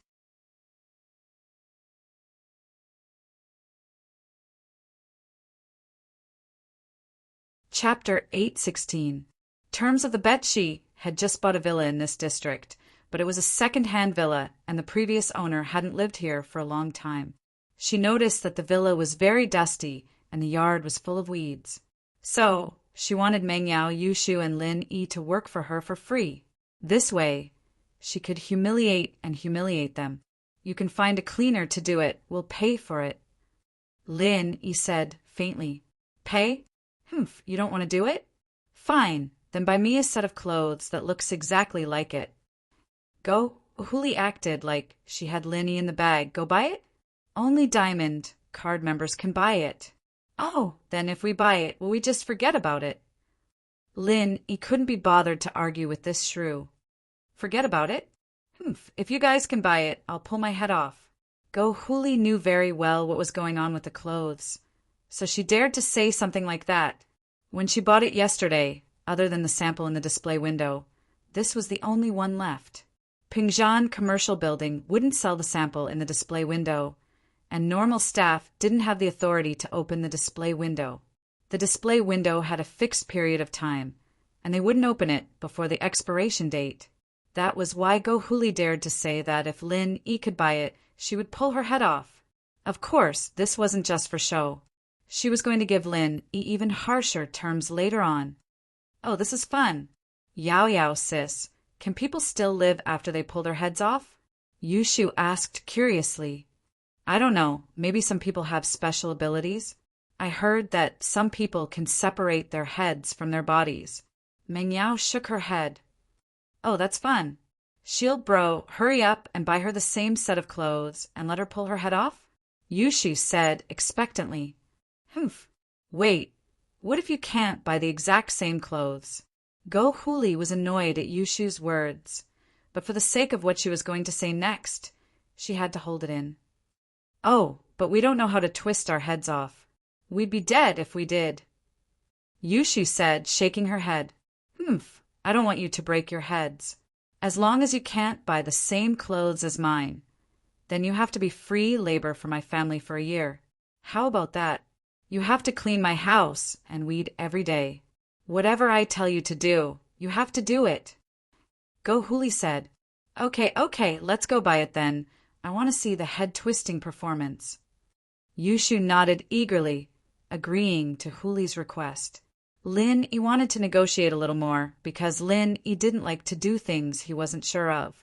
He wanted to get the brand and model of Go Huli's clothes and call Faubert to confirm it before going to buy the clothes. But Yushu had already agreed, so Lin he couldn't change it.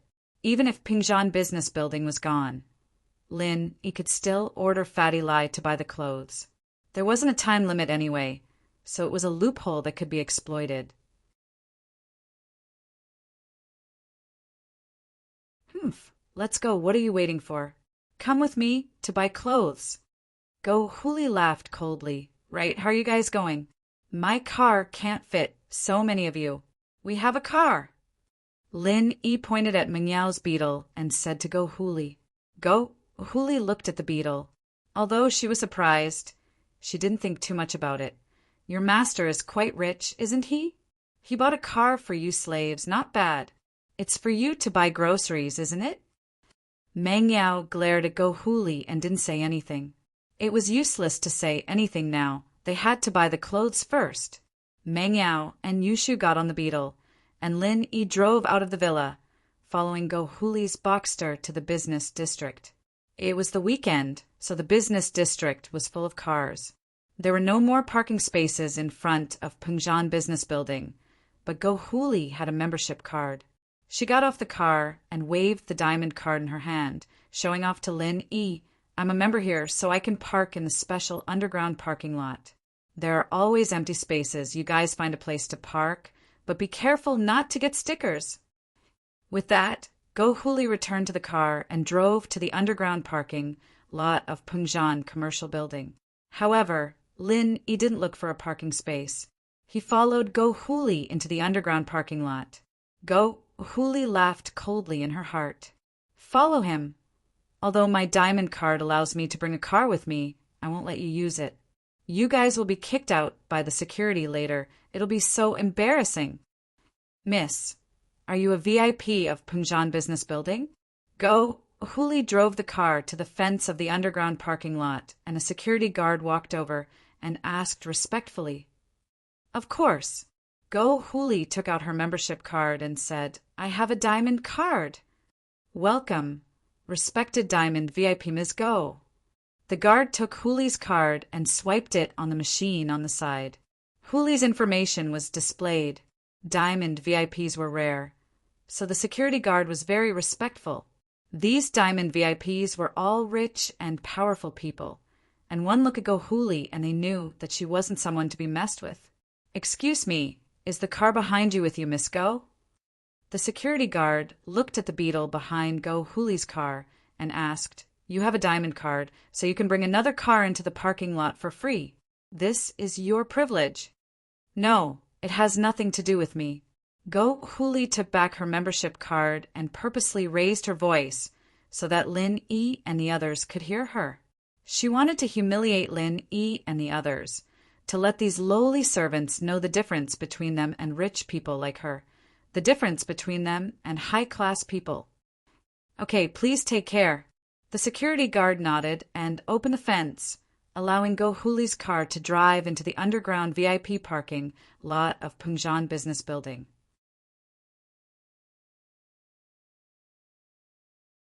However, after Go Huli drove the car over the fence and entered the parking lot, she didn't look for a parking space immediately. Instead, she parked the car at the side and waited to see Lin Yi and the others make a fool of themselves. She wanted to see how Lin Yi and the others would be kicked out by the security guard.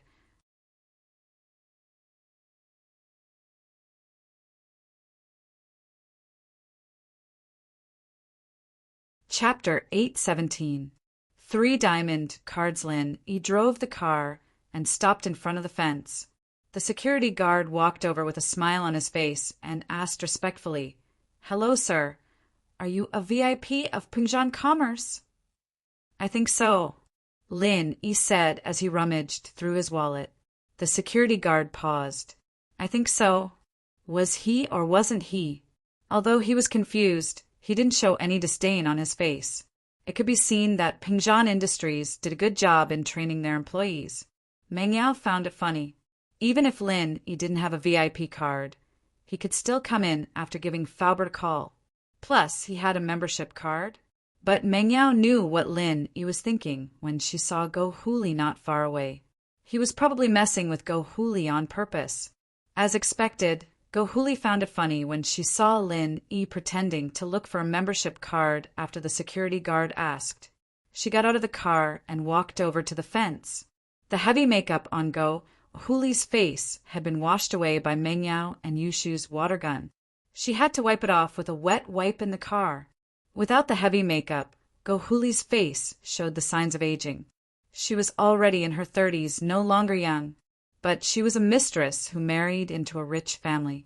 She had an indescribable feeling of superiority. She always wanted to show that she was different from others. "What are you looking for? Are you looking for a membership card?" Go Huli smiled coldly as she looked at Lin Yi looking for something.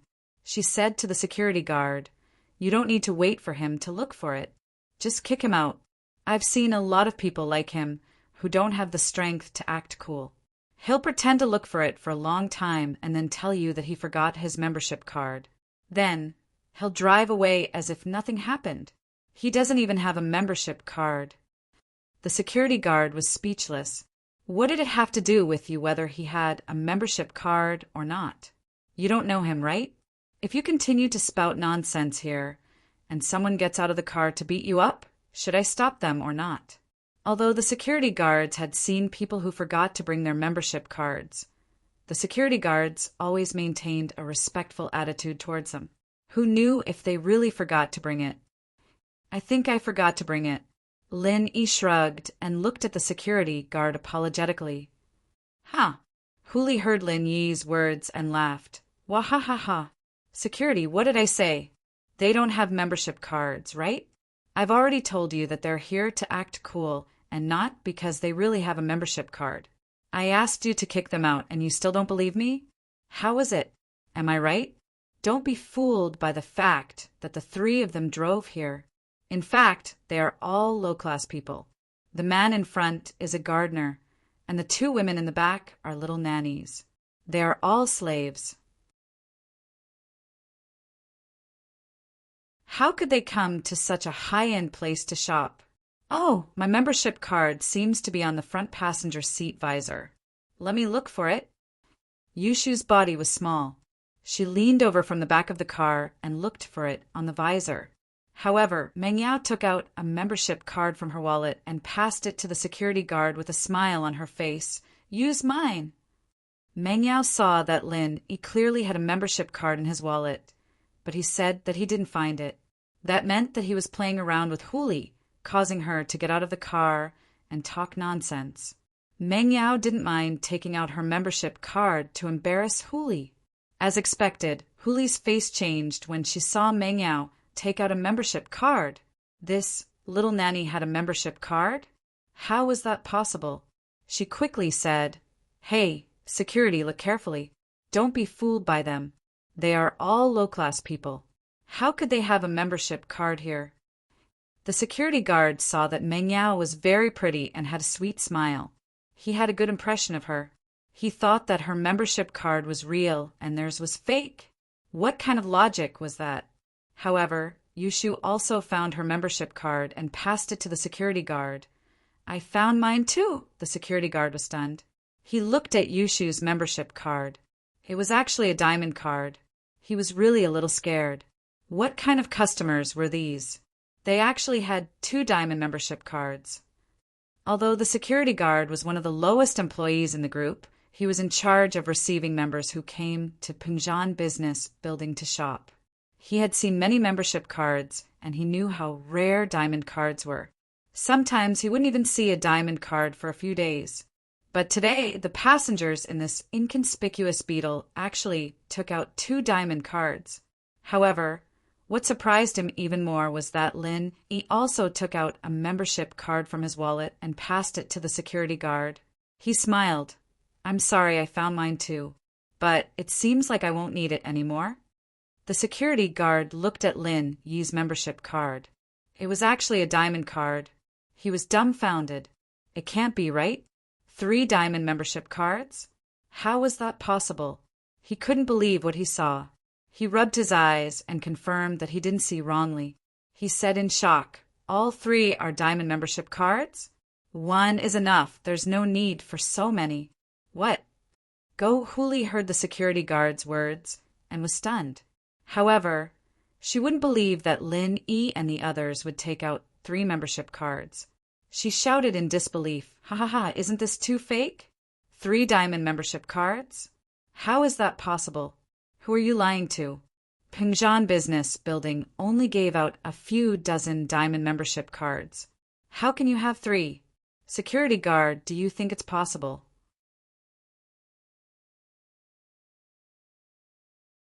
Although the security guard was confused, he was also shocked by Yi and the others. He couldn't believe that a car could take out 3 membership cards. However, the membership cards didn't look any different from the real ones. So, although the security guard was shocked, he didn't show any abnormal expression. After all, the authenticity of the membership card could be seen by swiping it on the machine. He wasn't in a hurry to verify the authenticity of the card. "Sir, miss, just 1 card is enough." The security guard took the membership card from Mengyao, who handed it to him first. He swiped it on the machine beside him. Instantly, the card's level and details of the cardholder appeared on the screen.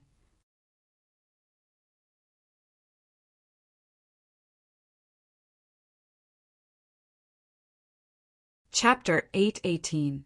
You have the right to file a complaint. The name Chu Mengyao made the security guard feel suffocated. He knew what the F*CK was. She was the miss of Pengjan Industries. Among the employees of Pengjan Industries, only a handful knew Mengyao in person. Mengyao didn't like to appear in public, and she rarely used her miss identity to show off her power in the industries under Pengjan Industries. However, there were many who knew Chu Mengyao's name.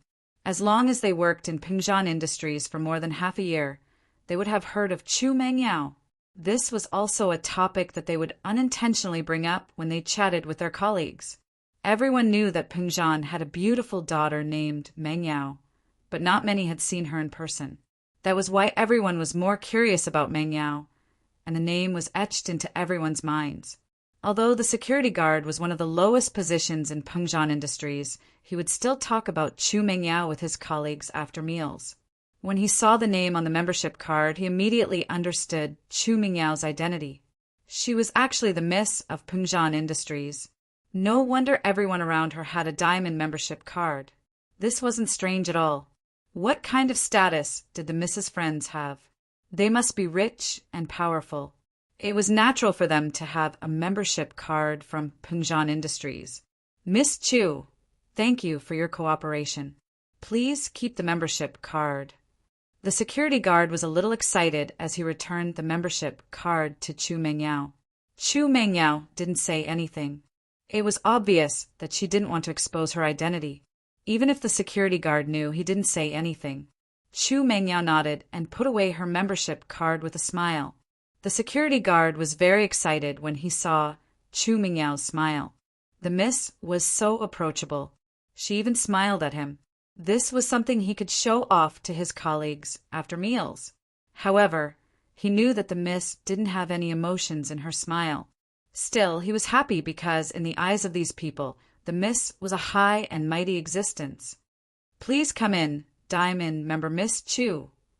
The security guard opened the fence and made a welcoming gesture, letting Lin Yi drive the car into the parking lot. Impossible. How could they have a membership card? It must be fake, right? Huli couldn't accept this fact. From her point of view, how could these small fries have a membership card of Pungjan Business Tower? Moreover, he took out 3 of them at once. This was simply illogical. So he yelled at the security guard, "Hey, did you see wrong? Either that or you're playing favoritism. You saw that the girl was coquettish and smiled at you, so you let her go, right? I want to lodge a complaint against you." The security guard frowned. "You're saying that Miss is coquettish? How reckless." However, the security guard had been through strict training. Although he was extremely dissatisfied with Huli, he still maintained a smile on his face. Of course you have the right to complain, but the parking lot is fully monitored. I won't do anything illegal." "Humph." Huli looked at the camera above the parking lot and humphed coldly. She returned to her car and drove to find a parking spot.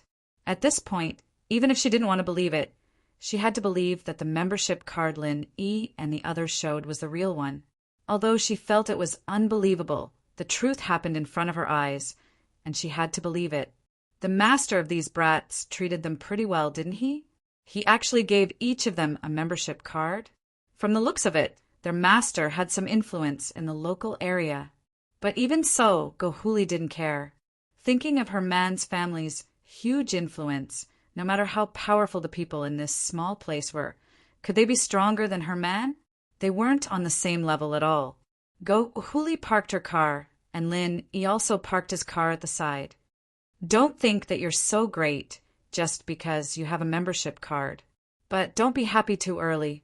Huli had to accept the fact that Lin Yi and the others had membership cards, but she didn't care. So what if they had membership cards? Clothes were gone, and no one could buy them anymore. Lin Yi heard Huli's words and couldn't help but frown. Couldn't buy them anymore? Could it be that there was something else hidden in this? But naturally he wouldn't ask Huli, since they were already at Pungjan's skyscraper. Everything would have to wait until they reached the top. Huli entered the elevator and saw Lin Yi, Mengyao, and Yushu following behind her. She couldn't help but laugh coldly. What now? Do you want to embarrass yourself when you go up? Or do you want to go back now? Let me tell you, don't regret it once you go up. Oh, why would I regret it? I've never seen anything like this in my entire life. Yushu was so happy that she was practically dancing with joy at the thought of Huli's head-twisting performance. Humph. Since you guys don't know how to appreciate my kindness, then don't blame me for being impolite. When the time comes, you guys will have to work hard. Huli felt that these people were unreasonable, especially Yushu. Why was she acting like a little psycho? The elevator went up slowly and finally stopped at the floor where clothes were sold. Huli stepped out of the elevator first and didn't stop at all. She strode towards the VIP area of luxury goods, since Lin Yi and the others didn't know how to appreciate her kindness. Then she'd make them give up. Lin Yi, she seems very confident. Mengyao said worriedly to Lin Yi. I don't know, but it shouldn't be a problem. If I can't buy it here, I'll think of something else. Lin Yi shrugged. Naturally, he wouldn't let Mengyao work for Huli's house. All right. Mengyao could only nod as she pulled Yushu with her, following Lin Yi to the luxury goods area. The Miss and Shu would visit here as well. The Miss didn't have much of a concept of brands at her heart, and she wouldn't blindly chase after luxury goods. In her wardrobe, there were more mid-range brands. The Miss was a rather casual person. They came to the luxury goods area, and Huli didn't say much. She found a shop assistant and pointed at her clothes. Do you still have the clothes I'm wearing? The shop assistant looked at Huli's clothes carefully and said, I'm sorry, miss, this style of clothes is sold out. You're tuning in to the Thunder Spear YouTube channel. Don't forget to subscribe and join us on this journey to catch the most captivating stories.